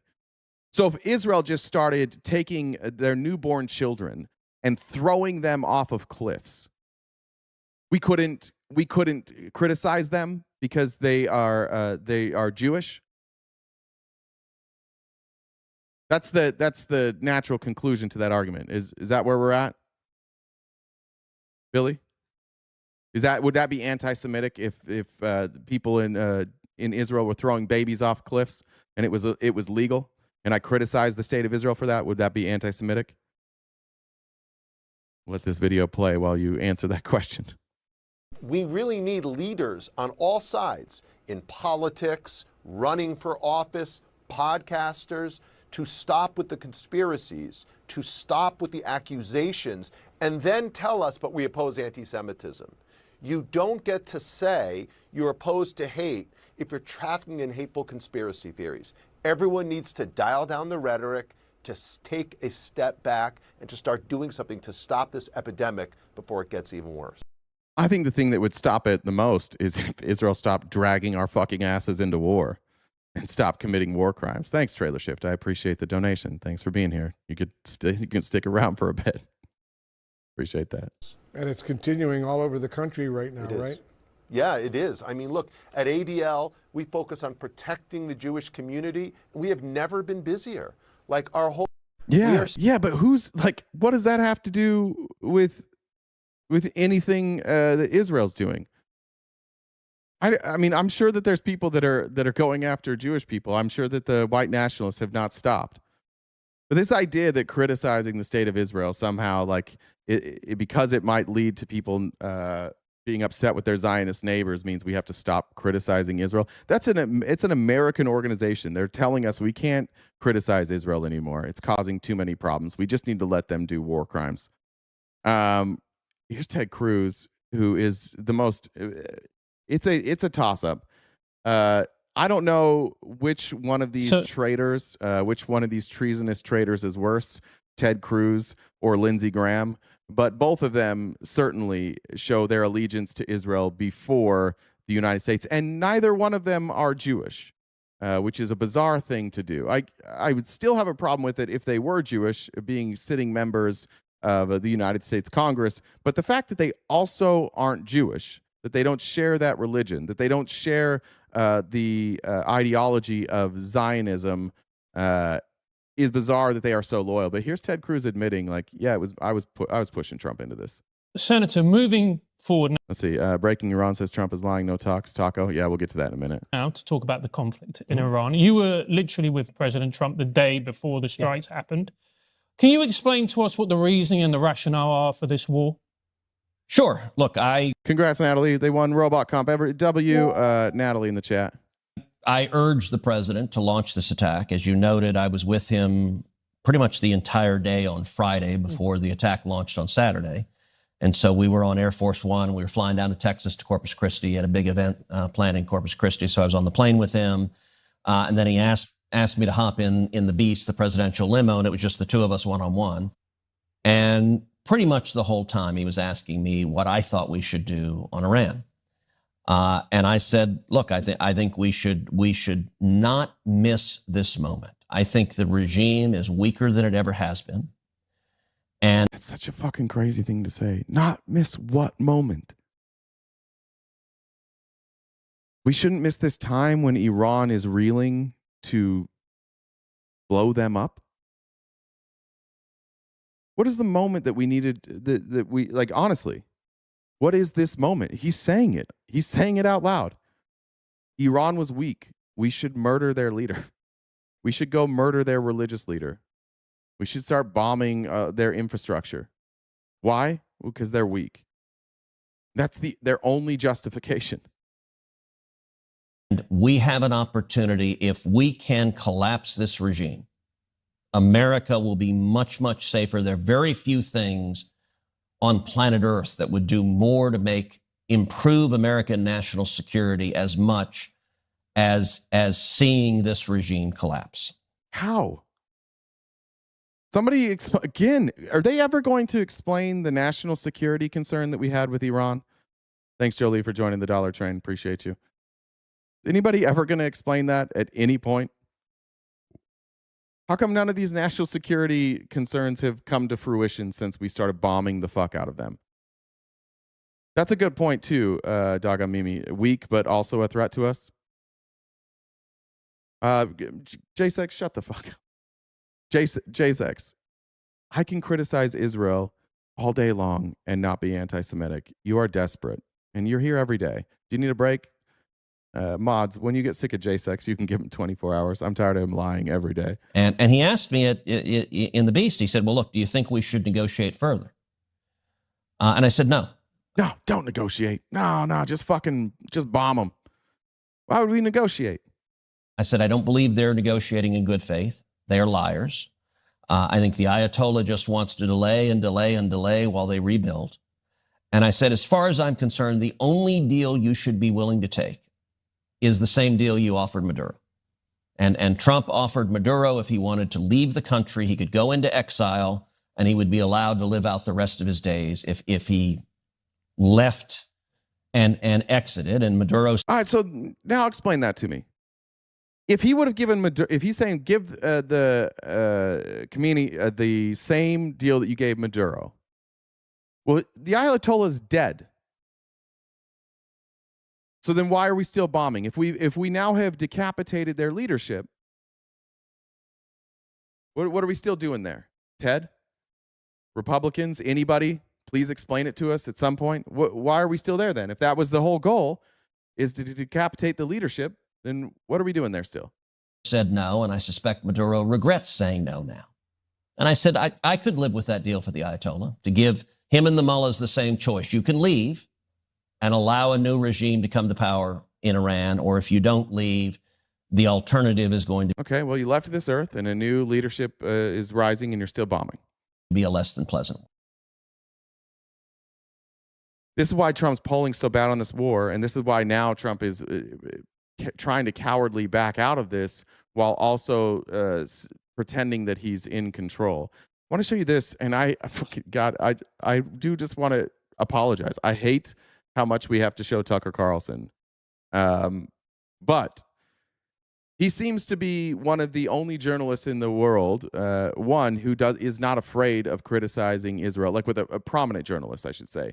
And two, that has the access that he has. And people are still willing to come on with tepid endorsement of Israel, and they'll still sit with Tucker Carlson. So until that stops happening, unfortunately, we're going to see a lot of Tucker Carlson because he's asking really difficult questions. Here he is with Zanny, her last name, it's like Beddoes, Zanny Minton Beddoes. She's a British journalist and somebody who only recently has started being tepidly critical of Israel. But I wish there were more people asking questions like Tucker Carlson is.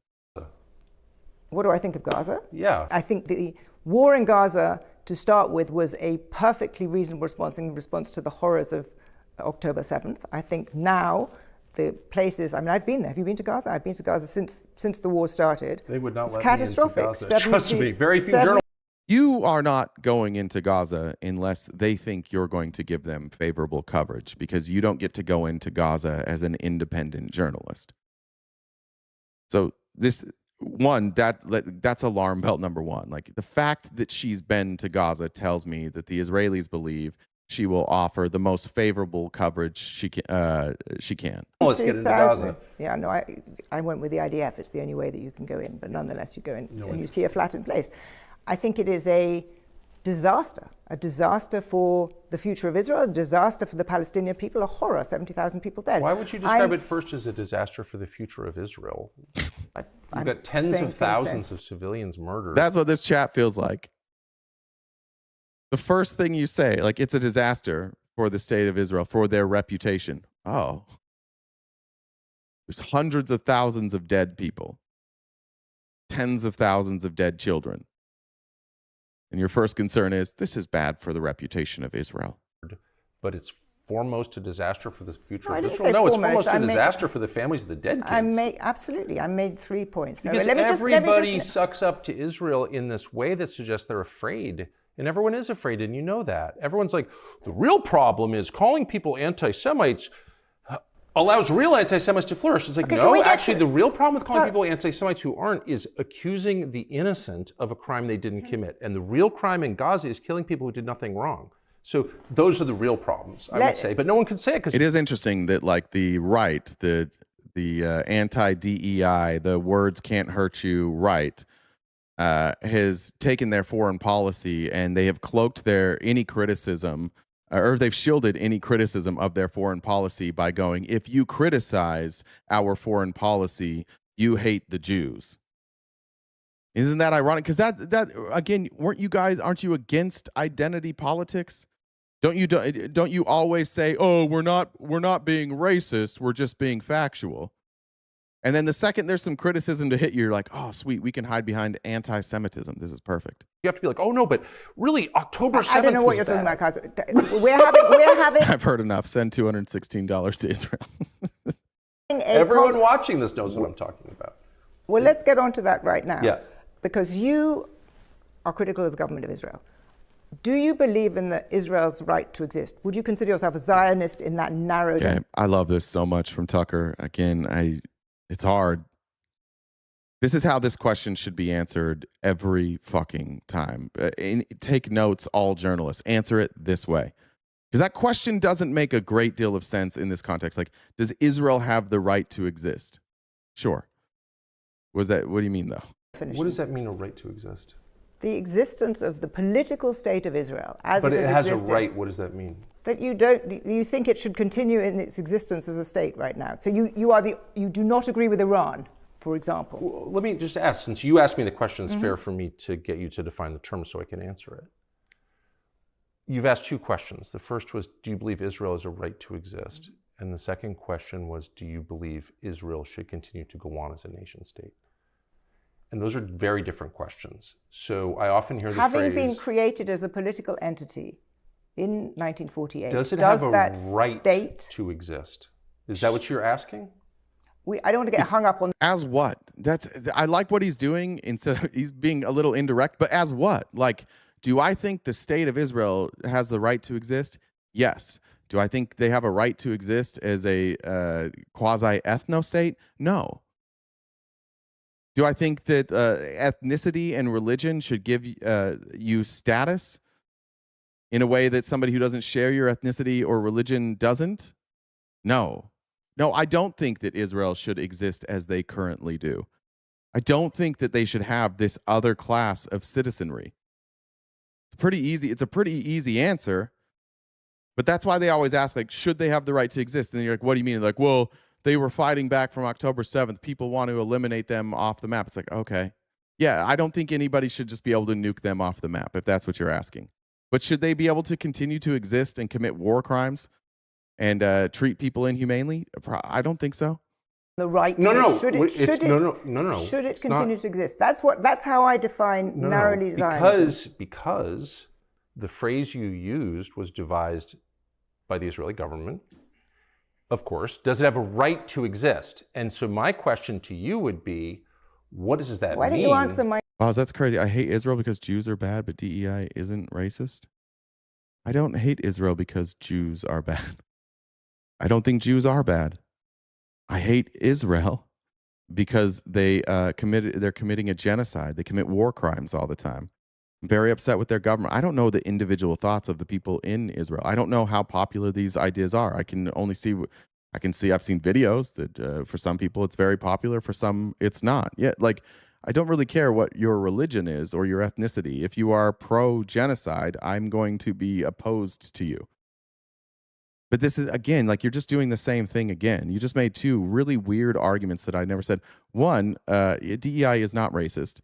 By saying that, it shows you don't understand what DEI is. But also, I didn't say I hate Israel because Jews bad. This is a straw man. That's kind of my criticism of the Zionists right now. that you can't have a real conversation with a Zionist or a Zionist apologist because they just say shit that isn't true. Nobody, I don't know of anybody on the left that has criticized Israel and says, like, I just don't like Jews. Jews are the problem. In fact, we consistently have to remove people from this audience for saying things like that.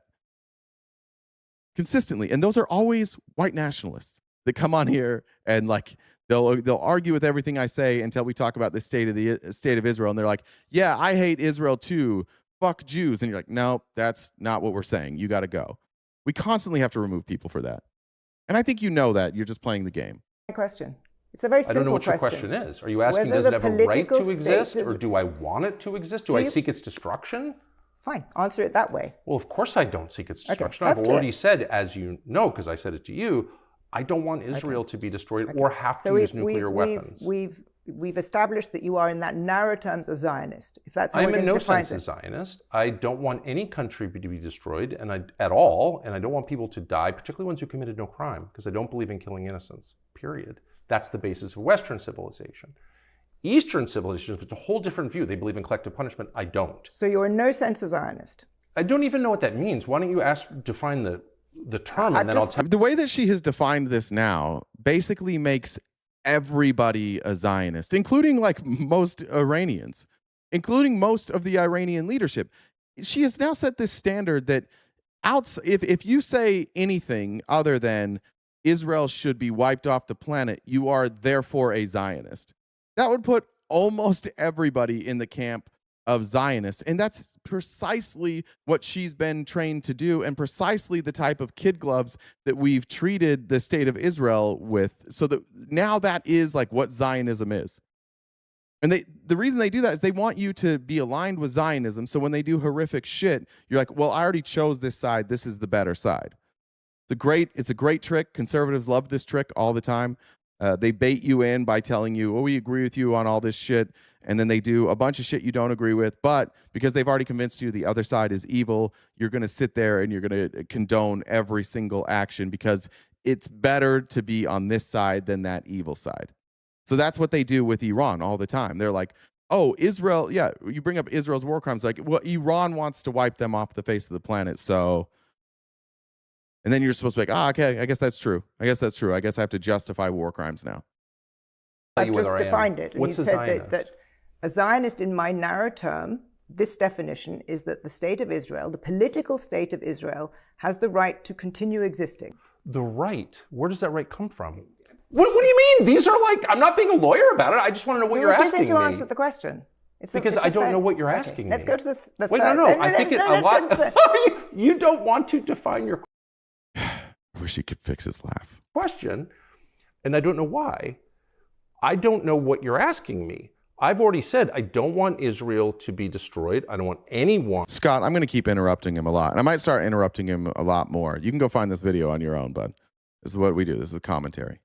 To be killed. And you've said, does Israel have a right to exist? Does it have my question is, what right are you talking about? Does Britain have a right to exist? Does the United States have a right to exist? There was a world order built up after 1945 which suggested that aggression should not be condoned into countries. That countries with borders have the right to continue. I totally agree with that. Okay. If that's okay, but then Israel keeps bombing Iran. So it doesn't seem like Israel respects those borders. Which is why the first thing that Israel did within 2 weeks of this war starting, which is supposedly existential for them, was take southern Lebanon, take someone else's country, as they have done repeatedly.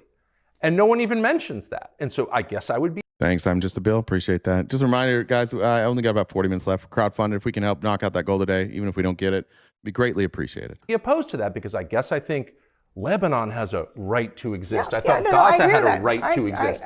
But I noticed that as soon as we start apportioning rights, only one country gets them. No, I did not say that. You're absolutely putting words into my mouth. So because I believe, here's what I do believe. Thanks, Lorraine.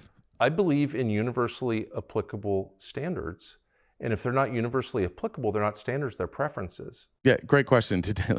Does Lebanon have the right to exist? Well, not if Israel wants to take Lebanon. I believe in human rights, not ethnic rights. I don't think Jews have more rights or less rights than anyone else. I don't think Christians have more rights or less rights. Blacks, Filipinos.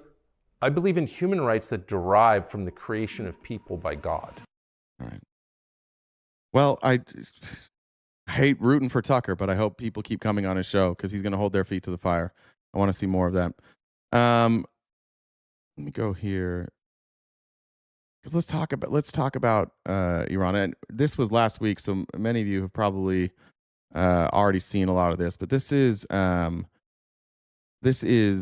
Sky News, Dominic Waghorn, one of the few journalists that's allowed into Iran.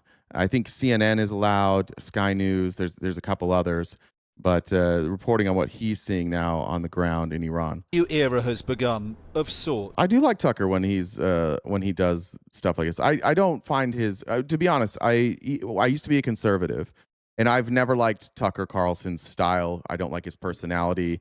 I think he's trolly. I've never liked trolly people. I never liked what's that fucking guy's name that was on O'Reilly? Jesse Waters. Tucker was never my guy, even when I was a conservative. But I do appreciate he is good at what he's doing, and he's doing really, really impactful journalism. So I can appreciate what he's doing without saying that his personality is something I like. Not the one America or Israel wanted. The Ayatollah is dead. Long live the Ayatollah, his son. Iran's airspace closed. We came overland, among the only international journalists currently allowed in, to witness the impact of this war on the ground as it continues to escalate. In an exclusive interview with Iran's deputy foreign minister, an ominous warning as speculation grows that America may next send in troops. Even suggesting that a foreign country can put boots on the ground of another country, invade another country, occupy the land of another country, is something very much rogue, very reckless, illegal, and against all international law. There are thousands. What would give us the right to have boots on the ground there? Because it seems like the right we have is we don't like them. We're kind of nervous about them, so we get to go in there. That's all he said for my day one. Thanks, Sully. Of US Marines on the way. What happens if they get used, do you think? We defend.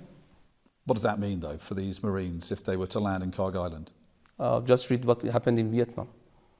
I hope that wisdom prevailed and diplomacy prevails on the other side. Now, there's only like a couple reasons we would go to Kharg Island to try and either open up the Strait of Hormuz or to get access to their oil. Either of those seem like we could be done through diplomacy. And the reason I think that is because the Strait of Hormuz has been open for a while through diplomacy. So we could probably go back to diplomacy. And it didn't close until we started bombing Iran. So that's how I put that whole thing together. I was like, wait a minute. When did it close? Did Iran say we're going to close this? And then we were like, you motherfuckers. Or did we bomb them first? And then they were like, we're going to close this. And I went back and I checked the timeline. And as it turns out, it was us who bombed them first before they closed the Strait of Hormuz. So maybe we just stop going to war would be my solution. They understand that those who drag them into this war can drag them into also a quagmire for them. The government still seems in control here, but while the new supreme leader's face may be everywhere, he's not been seen yet. Have you seen him? Is he okay? Is he well? Any information about his welfare? I'm not in the business of speculations. You know that. We are just working by facts. He's healthy. He's in charge. And I do think it's unfair that Iran can refuse to put their obviously diminished leader on TV, but in America we've put out our obviously diminished leader every single day. We're not afraid to show Iran. I mean, I guess that's America. We're just tough. We're not afraid to show how stupid and broken our leader is. And he's doing whatever is supposed to be done by him. Why haven't we seen him? Because the war is happening, and because the moment that he or his office decides to do that, they will do that. Across the capital, across the country, Israeli and American airstrikes are leaving deep scars. Whole buildings are razed from the map. This is what so-called smart bombs do to homes next door to their targets. An apartment left devastated. Its residents did not escape unscathed. The man who lives here doesn't want to talk on camera, but he's told us that when the explosion happened, the blast waves filled his apartment with thick dust and smoke and put his wife and daughter both in hospital with broken bones and shrapnel wounds. It gives you a sense really that however precise the munitions that the Israelis and Americans say they're using, they generally always have some kind of impact for those living around wherever they're targeting. Many have fled the capital. Those who remain try to carry on as best they can. In the market, they're shopping for the Persian New Year at the end of the week. Some prepared to share their fears and concerns. It's very unsettling. Nobody can predict what's going to happen next. We want the war to be over soon. Nobody knows how the situation will develop. It's extremely awful. Nobody is buying anything and I can't do anything about it. Business is not good at all. It's not normally like this before New Year. What's striking is that things are carrying on as normal as much as they can, even though the war's happening. But there is a tension, not just because of the war, but also because of the... It's interesting, like, I just don't think we get this very often when we're at war, but, like, these are just humans. None of them are coming on saying, like, death to America. You don't have these people in the streets, like, screaming death to America. It's almost like the way that we paint the Iranians isn't true. Protests, the unrest that happened in the weeks before the war that was so brutally suppressed. A lot of people won't speak on camera, but off camera, they're saying things like the situation is terrible, business is awful. And one man said to us that whatever happens during the war, he hopes when it's over, things can change for the better. But with no sign of de-escalation from either side and no sign of diplomacy, the prospect of this being over soon seems dismal and distant. It feels like that, Wyoming Sunflower, like we've been psyoped into hating Iran. I mean, if you look at it objectively, yeah, the Iranians have funded terrorist groups. They have attacked U.S. soldiers. However, it's hard to imagine that the Iranians did anything to us had we not inserted ourselves in everybody's business in the Middle East. Like, it's not like they came here and did that. These are active wars, and that's who they're fighting against. So yeah, like it's just crazy that we're over there killing people, and then when other people kill our people, we're like, oh, you're bad. We're not bad. We kill people, but it's not bad when we do it because we're good. But you're bad. So if you kill people, you are bad. And sort of what now? Get it together. Get it together. All right. I want to show you Israel. This one was obvious, and I wish we would have got to it last week. But this is Steve Sweeney. He's in Lebanon, clearly marked here with a press vest. You can see, like, I don't know, no real structures here. And then this happens. Further rocket attacks were reported against Nahariya and admitted.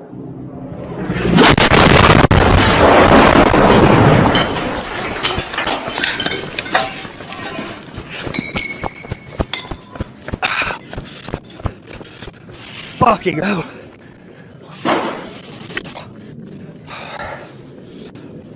Again, let's just go back here. What on earth could they be bombing?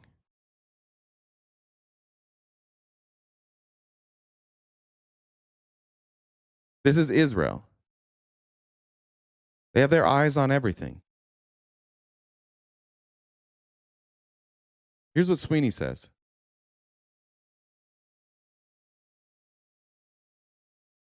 Very kind of you, but I think we're okay. We were incredibly lucky. I think this was clearly a deliberate... Yes, the USA has never funded terrorists or killed civilians. That's a good point. Yeah, we would never do that. We've never done anything like that. That's true. Strike by the Israelis attacking journalists reporting in the field and reporting on the ever-mounting Israeli war crimes. They want to silence us. I think it's almost certainly... Almost certainly, 100% it was on purpose. They knew that we were on the bridge. They can see. They know everything that happens here in the south. They monitor every movement. They know. They knew we were there. Yeah, so they were willing to target you. Of course. This is Israel. Of course, they're willing to target us. Yeah. I mean, you've seen what happened in Gaza. Do I trust the Iranian government? No, of course not. But I can trust... and I don't think that we've really had to trust the Iranian government on anything so far. We've played videos of their view, but yeah, I mean, their government's going to lie just like our government's going to lie. They're not going to tell you the bad stuff that they do. I wouldn't trust any government in war. Like, no country is telling the truth in war. I like this, yeah. Yeah, okay. Yeah, so this was a...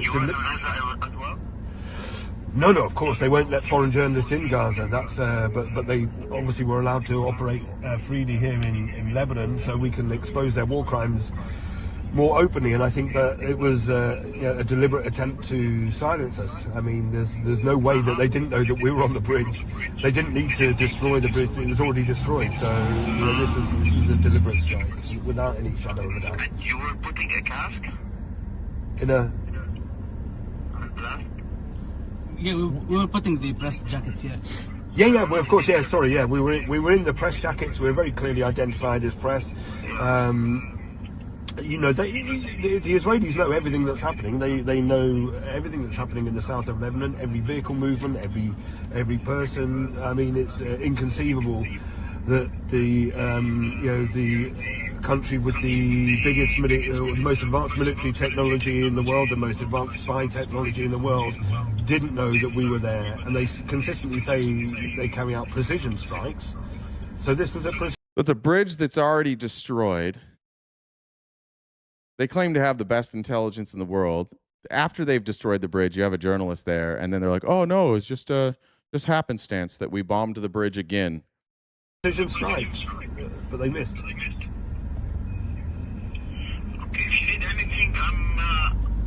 All right. Perhaps the reason, and Israel, I don't know what the total number is. Does anybody know the total number of journalists that have been killed in Gaza? If you can get that number for me. But Israel has a history of doing this. They keep killing journalists. It doesn't seem to be an issue for them. Now this one, I think they could have killed that journalist had they wanted to, but they wanted to send a message. This is Courtney Bonneau. She's reporting from Qam in southern Lebanon. I'm not sure if I said that correctly. And reporting again on war crimes that Israel consistently commits. Hi, I'm reporting to you from Mer Jayoun. Behind me is the town of Qam, where all night long the resistance has been fighting off the Israeli army. They're still fighting now. There are gunshots and sounds of shelling, and as you can see behind me, there is a large fire which appears to maybe be a tank. This is only speculation. I'm trying to assess what it is from the color of the smoke. It looks like a tank fire. Last night the resistance was successful in repelling multiple deep incursion attacks. There's a reason they're looking at smoke, and she'll get there. But like, these journalists now have to be very aware of the color of smoke for their own safety. Attempts by the Israeli army from Hamames Hill, which you can also see in... No, Pat, we're not supporting terrorists. We specifically are not supporting the Israeli terrorist regime. So keep up. The distance there, that is an illegal occupation point for the IDF. And I'm going to give you a rundown of yesterday's resistance operations. There were 25 operations, 13 inside occupied Palestine and 12 inside Lebanon. Using rockets, guided missiles, and drones, the resistance targeted 5 military bases, 5 cities, 4 border sites, 1... She labeled Hezbollah, the Iran-backed terrorist, the resistance. That'd be the resistance. Military barracks and 1 military factory, and repelled 9 advancement attempts. Confirmed enemy losses were 3 military vehicles, 13 bunkers and fortifications, 5 settlements, 5 command centers. Now again, this is Lebanon. Why is Israel bombing Lebanon?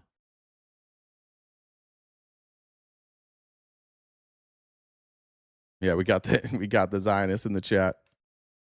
Again, with the same old tropes. You guys are the same everywhere. Any criticism of Israel becomes, oh, you support Hezbollah, you support Iran. No, you can criticize both. It's fine. You can dislike all of them. You don't have to choose a side here, only if you're a Zionist. Criticism of you doesn't automatically mean that you support the other people. But again, what are you doing in Lebanon? Why are you bombing Lebanon right now? Why are you committing war crimes in Lebanon? Why are you targeting journalists in Lebanon? It's weird, right? You're the good guys. It's weird for the good guys. For the bad guys, that's not weird, but you keep telling us you're the good guys. In 1 military factory, it doesn't seem like the fighting is going to end here anytime soon. I'd also like to add that last night, the Israeli army was captured on video dropping white phosphorus over the town of Qam. Now, that's a war crime, and it's something that Israel does repeatedly. And every time they get caught dropping white phosphorus, they just claim that, oh, no, it wasn't white phosphorus. You don't know what you're looking at. White phosphorus is a banned substance. This is chemical warfare. Americans, your tax dollars are funding chemical warfare. This is a war crime. I even say that, like, Israel's attacking Lebanon because Lebanon is attacking. Why is Lebanon attacking? How come Israel gets to, like, instigate things and then act like the victims when people attack back? That's all I want to know. Why does the U.S. and Israel always get to play by different rules than everybody else? Every time somebody attacks back, they're the bad guys. You should just lay there and let us bomb you. That's what you should do. And that is Zionism, and that's like American ideology. Just take it, because we're good and you're bad. So we're almost 2 weeks into the war now. Maybe almost 3. Are we almost 3 now? I want to revisit Dave Rubin and just see how these predictions worked out for Dave Rubin. Make a prediction here, and my prediction stuff, I'm not polymarket, I'm not call sheet, but I'm pretty good at predictions. And my prediction here is that everything that the media is now going to say about Iran's going to close the Strait of Hormuz and energy prices are going to go crazy and all these, none of this is going to come to pass. That isn't to say there won't be a little Fucking nailed it. Bumps here and there. This man is currently almost certainly being paid by Netanyahu. In the market, and it's not to say one random thing, bad thing might happen to a ship or something like that, but Iran has basically, their military has basically been decimated. So they can keep doing PR stunts and having the second general of the 4th command of the 3rd wing of the Iranian army show up on MSNBC. They can keep doing This is what the Zionists want. This is what Netanyahu wants. You just sing their praises, talk about how great Israel is, how weak Iran is, and never, ever, ever say anything could possibly go wrong for Israel or the United States. Do that and make his threats and say, we're going to let things through if we like you and not if we don't. But it just is utterly irrelevant. We are the sheriff. So allow me. And I'm being paid by Satan. You're goddamn right. He pays well. Hezbollah's in Lebanon and the Lebanese government isn't working on removing them. Oh, no. Okay. So what? So they get to bomb Lebanon? Israel gets to dictate like who gets to stay alive and who doesn't? Again, this is that same shit that everybody does. Hezbollah bad. Yeah, so is Israel. It's a fucking war.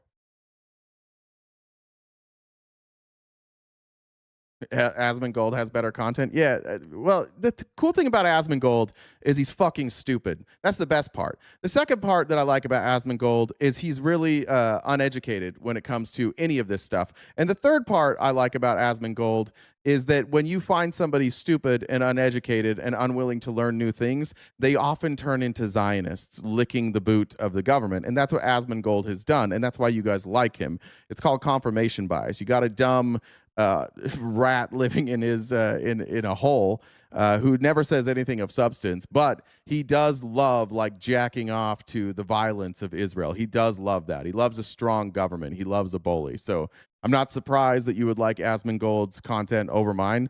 That makes sense. And I think more people are going to watch Asmongold than me, obviously.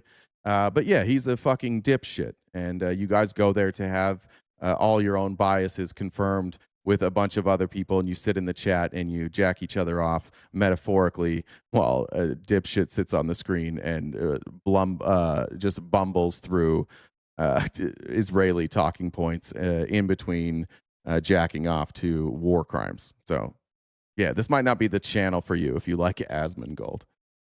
Also might not be the channel for you if you like Dave Rubin. Missed 100% of his predictions there, so great job. I do think this is kind of funny. Again, this doesn't necessarily mean that we support the government in Iran, but their social media has been pretty good, and now they're releasing cartoons, I assume, so that Trump can understand them.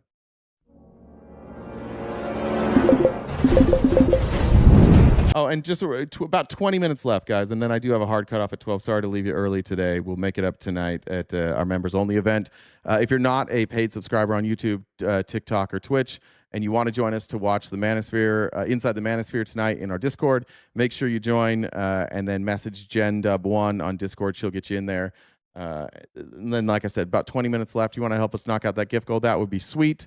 If you're not subscribed to this channel, wherever you are, subscribe. It's free to do so. Turn on the notifications. Engage with our content. But here's Iran explaining what's happening to Donald Trump. I think this is probably, if he gets this, if he's able to get this cartoon, this might be the closest he comes to understanding what's happening over there.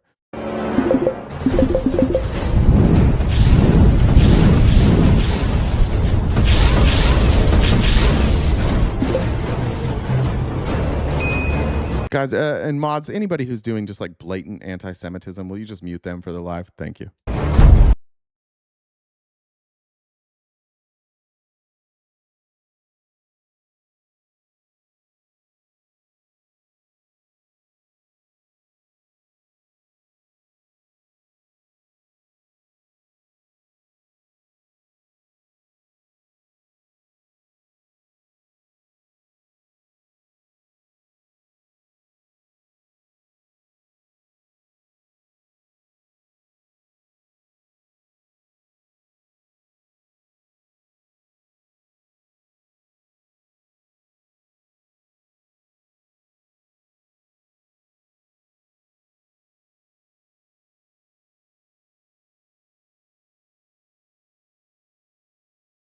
We got emojis and happy and sad faces. I think he's making it.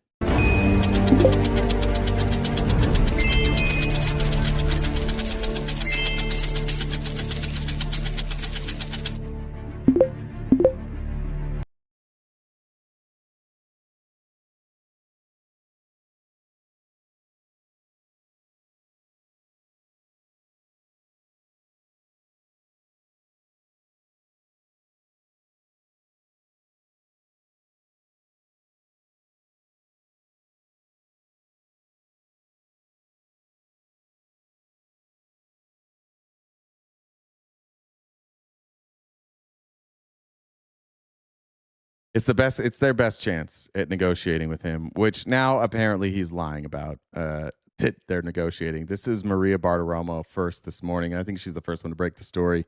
I just talked to Trump, and now Trump is. I mean, it's hard to believe him. He's been wrong about everything. He consistently lies. Somebody's lying. Either he's lying or the Iranians are lying. But now claiming that they're begging him for a deal. Welcome back. I just spoke with President Trump. Real quick, Amber said, why can women in Israel get abortions for any reason, but we can't? We're giving them money to kill babies? I mean, I think abortion should be free here. Johnny Longtrail said, helping out. Good to see you, Johnny. Thank you very much, my friend. And he told me that Iran wants to make a deal badly. And thank you, Jackie. Love you too. Been ongoing. I said, how much longer will this conflict go on? He said the talks, I said 5 days to halt or postpone strikes on the electrical infrastructure. It could happen sooner, he said, but I have put down 5 days. I asked him what his reaction is to Iranian state television saying that there are no talks, and he said he's not sure what they are referring to because the most recent talks happened, in fact, last night with Steve Witkoff and Jared Kushner and their counterparts. When I asked about the Iranian TV saying that no talks have happened, he said it's hard to get any information there because of the U.S. is blowing up so much. Isn't that weird? Like, yeah, we're having talks. Who? Nobody can talk to us because we're blowing up all their shit. So who did you talk to then? Who are these talks with? When they say we're not talking to you, you're like, yeah, you're not talking to us because we blew up all your shit. But you started it by saying they're talking to us. So who are you talking to? Of their infrastructure. So again, he wasn't sure what Iran state TV was talking about because the most. That's a good point, Illusion. Trump always attacks during negotiations. Watch, and the Iranians know that. They've said that. They repeatedly say, like, we're not going to negotiate with you again because every time we negotiate with you, this is the second time. We've done this twice. In the middle of negotiations, you bomb us. So, yeah, we don't trust you. Recent talks, he said, happened last night with Steve Witkoff and Jared Kushner. Again, the president just told me moments ago that the Iranians want to do a deal badly. The market, of course, has reversed course. We don't need to worry about the market there, but here's Trump just like on Friday. And this is why it's not making sense to anybody. Here it is. from dropping bombs to having constructive conversations. And you know, the question of who did he talk with? Apparently he's saying, you know, and the country of Iran. My question is, who did he talk to? And you know that this, by the way, Leah, was something that came up last week, that there are back-channel talks and there are conversations between the Trump administration and Iranians that Iranians denied. The foreign minister came out and These are always uncorroborated reports. But could somebody explain, maybe like give me some logic why Iran would lie? Like if this is true, if the Trump administration is telling the truth, why would Iran lie about this publicly? If they are trying to negotiate a ceasefire, why would they lie? That'd be a weird thing for them to do. If they're in the position that Trump says they are, where they're begging for mercy, why would they beg for mercy but then go out and lie about it and be like, no, we're not. Keep it coming. That doesn't make any sense. You would call for a ceasefire and then publicly say, no, keep it coming, knowing who Trump is, knowing that the last thing Trump would ever allow himself to do is be embarrassed. He will go to any lengths not to be embarrassed. That makes absolutely no sense in dealing with Donald Trump. Axe said, missed the whole dang live. Hope everyone had a happy, safe weekend. Thanks, RTB Jen and all the mods, and have a great day. Thank you very much. blatantly said, no, there's no conversation, and we're adamant in defending, our territory and so on. So my first question is, has there been any talks? If so, with who? Because don't forget, Leah, on Friday, the president of the United States said, we killed all the leadership. I want to talk to Iran, but there's no one for me to talk to. And why is Iran murdering protesters? Because they're not very good people. You can look at those protesters. I like that you're Dems for Israel. There were people who were instigating attacks on the government. The government responded back. Again, you don't have to say that Iran are good people and also say that not have any idea of why we're bombing Iran.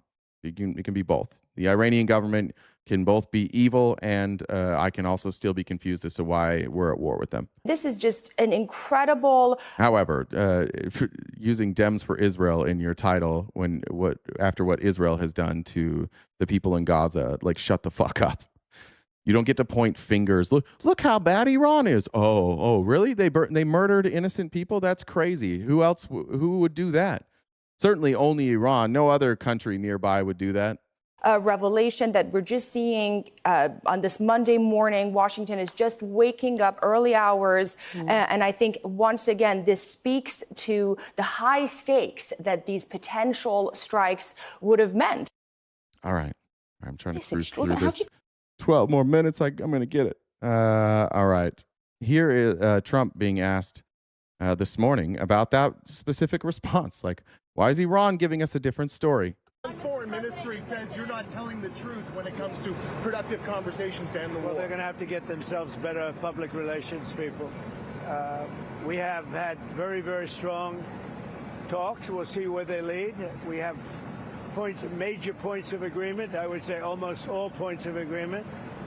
It's not true. I'm not a terrorist sympathizer. I do not sympathize with the Israeli government. How dare you say that? I don't like the Israeli government. I don't like any terrorist groups.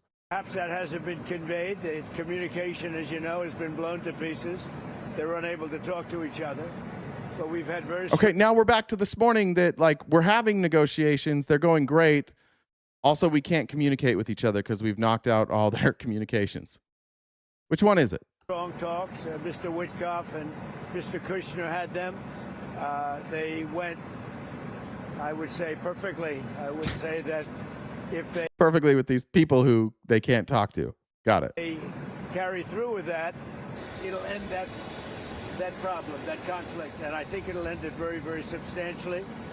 We have very much in mind our partners in the Middle East. We've had great relationships with a lot of them, as you know. A lot of them were surprisingly hit.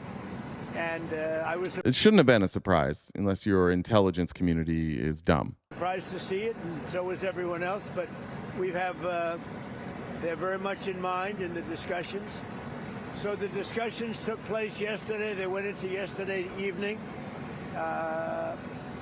They want very much to make a deal. We'd like to make a deal too.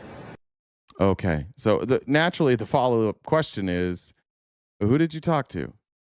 That was a very confusing minute and 40 seconds because you said we're talking to him, but we can't talk to him because we wiped out their communications, but we talked to him. Okay, cool. Who did you talk to? Who is Steve Witkoff speaking with, Mr. President? A top person. Don't forget, we've wiped out the leadership phase 1, phase 2, and largely phase 3. But we're dealing with the man who I believe is the most respected and the leader. It's a little tough. We've wiped out everybody. Is that the Supreme Leader?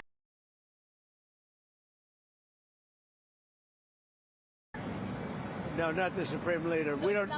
Well, nobody heard of the second Supreme Leader, the Son. Are these direct? Nobody. We have not heard from the Son.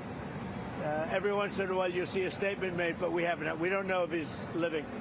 But the people that seem to be running it, and they seem that based on really fact, because things they've said have taken place.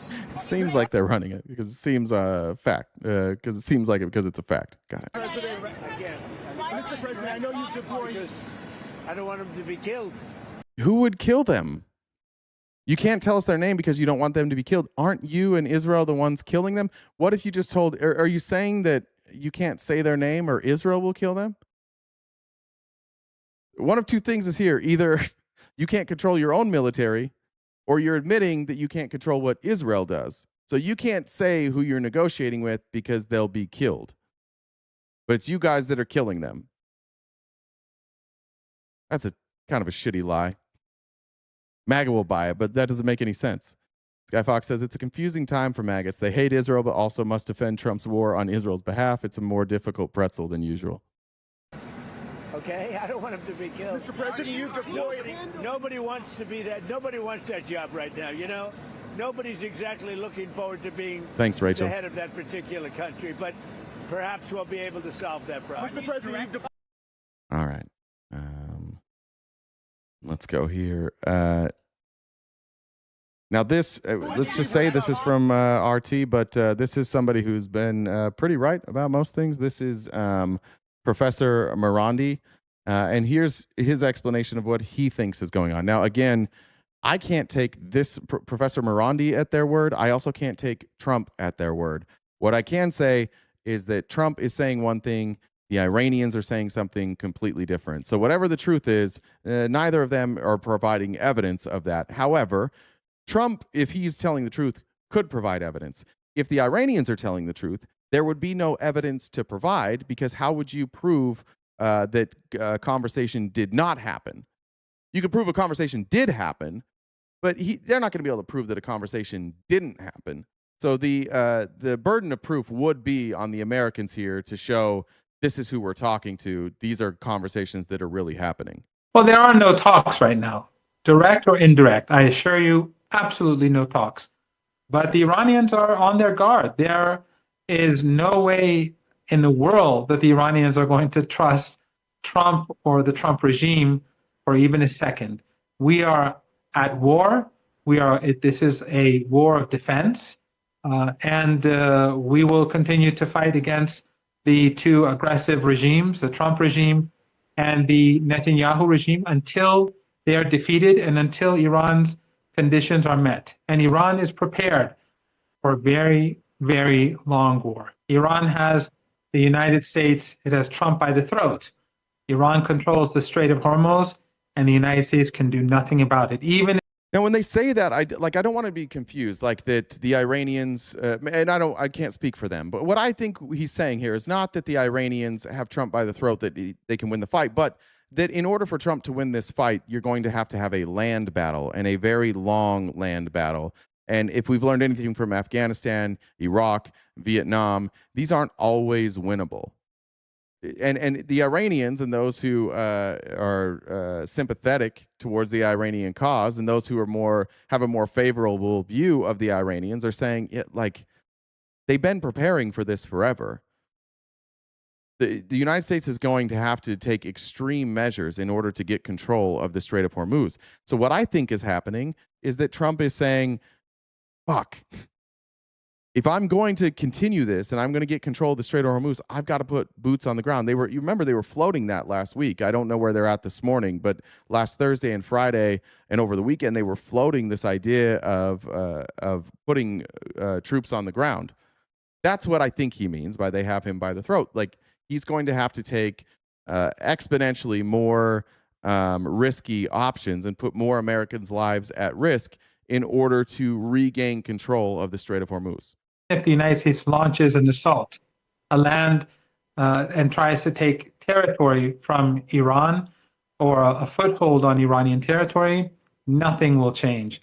There is not a chance in the world that Iran will allow oil to go through the Strait of Hormuz without its consent, and Trump knows it. So Iran has the upper hand, and time is definitely on Iran's side. Cody, thank you. Precision says, can we just worry about America? Save America. That'd be sweet if we could do that. I really did think this was going to be an America first presidency. I might go a couple minutes over, Jen. Just be aware of that. I do know that. But I have two more clips I wanted to show here. The reason I think that what he's saying is correct, though, is this response from Trump.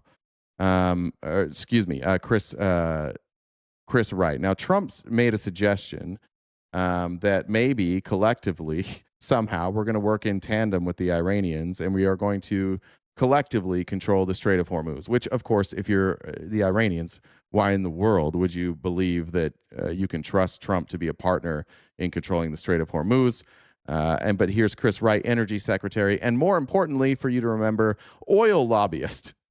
Somebody who loves oil and works for big oil and is the energy secretary, because when Republicans get in office, they hire oil lobbyists to be the Secretary of Energy. President Trump just suggested that, under these negotiations, we could see a scenario where the U.S. and Iran jointly control the Strait of Hormuz. I'm curious how that would work and what the plan is. Well, look, these are early on in the negotiations. I certainly don't want to get ahead of the president there, Sarah. But clearly the world has seen allowing Iran to control the Strait of Hormuz, as they have on and off for decades, is just an unacceptable outcome. Why? Why is that an unacceptable outcome? What was the problem that we were having here? Because then when we bomb them, they can shut it down. We need to be able to bomb whoever the fuck we want without any repercussions. We need to have an end with some assurity that you can have free flow of shipping traffic in and out of the straits. Not just for... I thought that was why we were being energy independent, by the way. Wasn't that the whole point of energy independence? For the United States, but for all the Gulf nations, certainly all the nations of Asia and Europe and around the world. President Trump all right, and then last thing before we go, because this just kind of made me laugh. And this is the most transparent thing Chris Wright has ever said in my life. And for MAGA, before we go, I just want you to remember that you can argue all you want. You can talk about Iran versus Israel. You can talk about the threat that they pose to us that nobody can explain. But if you've learned nothing from all of our previous wars in the Middle East, it's that they are never for the reason that we say. And they're also never for one reason. It's not always about oil, but oil's involved. It's not always about regime change, but regime change is involved. It's not always about precious metals or minerals, but it's involved. It's not always about Israel, but Israel's involved. But remember, this is Chris Wright. This is the energy secretary. And at a time when we're talking about the war, he has the audacity to spend a minute and 15 seconds here defending who? Us, our military, the Iranians, our allies, innocent people who have died. He's going to hype up the oil executives. Amy Lynn said, Trump administration to pay $1 billion to energy giant to cancel the wind farms. Our tax dollars at work. God bless America. Hell yeah. More dirty air, less renewable energy. That's what dreams are made of. Here's Chris Wright. We're going through a short-term period of disruption right now, but the long-term benefits will be enormous. Think of years ahead and decades ahead. For you and your children, you're going to see a much better world. You got to get through a few weeks of disruption, and we're doing everything we can to mitigate those disruptions. Well, you got. Are we? I don't think we are. And let's talk about these oil companies, Chris. Every major oil and gas producer in America, some, by the way, in the world that are in this room today, tomorrow, Wednesday. This conference, so critical. I'm sure you've got meetings planned. Feel free to share some of that information if you would like to. Are you going to ask them if they can or will increase production if called on to do so? Oh, absolutely. The American oil and gas industry is extremely patriotic.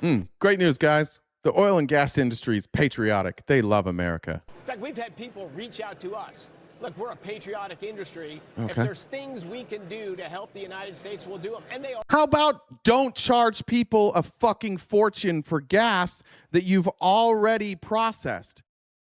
How about you don't speculate on oil futures and raise the price of gas? How about that, patriots? We're so fucking patriotic. What is it that we can do? You don't have to raise your prices. You know you don't have to do that, right? You can just keep gas prices low because you've already extracted this. You've already refined it. It's already in tankers. It's already in gas stations. So the day after we bomb Iran, you don't need to raise prices 60 cents. Nobody's going to ask him about that. Last week, it was Michelle Tafoya going, back in World War II, Americans were patriotic, and we did things like we collected aluminum and scrap metal to help these soldiers. Cool. Can they help? Can the fucking billionaires help for a sec? Could they keep prices lower? You want to get Republicans to not turn on you. How about these farmers? How about these truckers? How about people who have to travel everywhere and now they're looking at a sudden massive spike in their energy prices? You couldn't keep your prices low? You guys couldn't lose some money for a little while? You just got a massive tax break. You couldn't do any of that? Imagine going on TV on CNBC as Chris Wright while Americans are struggling and praising the oil companies for how patriotic they are being. They called us and said, we'd be happy to help. With what? What are you going to help with? She said, are you going to pressure them to drill more? Oh, that would be crazy. How's that going to help in the short term? If what he's saying is true, that this is a short-term war, how is drilling now going to help in the near term? We're talking about months before we have any refining done at all. Are doing now. This is turnaround season for refineries. People are doing less turnaround, keeping their refineries running at higher capacity than they normally would in the spring. People are looking and Didn't BP just lay off 300 people? We're going to talk about that? Creative ideas about how to grow their oil production.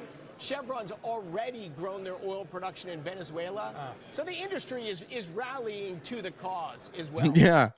Yeah, imagine that. The oil industry is rallying to the cause where they don't have to pay a goddamn thing. All we had to do was bomb the fuck out of Iran, and now they get to make record profits. On top of that, they caught a tax break. On top of that, this administration is anti-renewable energy, forcing U.S. independence on liquid natural gas and oil, making their future a lot more bright. Oh, how goddamn motherfucking patriotic of those oil executives. What an amazing administration we have here, that while Americans are struggling, our service members' lives are at stake. We're contemplating whether or not we're going to put more boots on the ground for a war that makes no fucking sense. And this administration goes out and they're like, you know what? You know who's not getting enough credit here is the oil barons. Nobody's giving them enough. Look at that. We're drilling more oil in Venezuela. Fucking cool, dude. That's so helpful. We're so happy about this. Thanks for all you do, big oil and MAGA. Thanks, Trump administration. We don't mind paying more as long as we know these oil companies are making record profits. That's all we wanted in the first place. That's all we ever needed. All right, I got to get going here soon. Let me read some comments. Thank you guys so much. I know we asked a lot to get you to knock out that goal today. We were way ahead of our normal schedule, so I appreciate you guys for all the contributions. Let me check messages one more time, make sure I didn't miss any. Raise your hand in the chat if I missed any of your comments. I don't think I did. Jen, did I miss anything?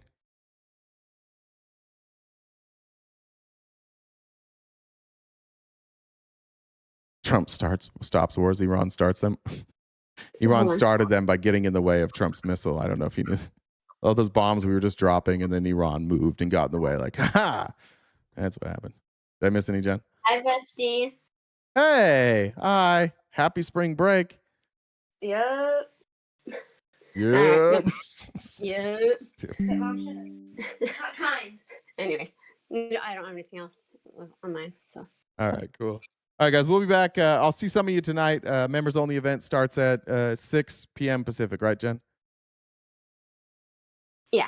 Okay, 6 p.m. Pacific. So if you're a member, you can go join us tonight to watch Inside the Manosphere, where we are going to penetrate the alpha bros of the manosphere. There's usually between like 30 and 50 of us. So if you are an alpha bro, prepared to get penetrated by 50 of us, and we're going to enjoy every second of it. And then for everybody else, I'll see you tomorrow morning, bright and early, every weekday morning, 9:30 a.m.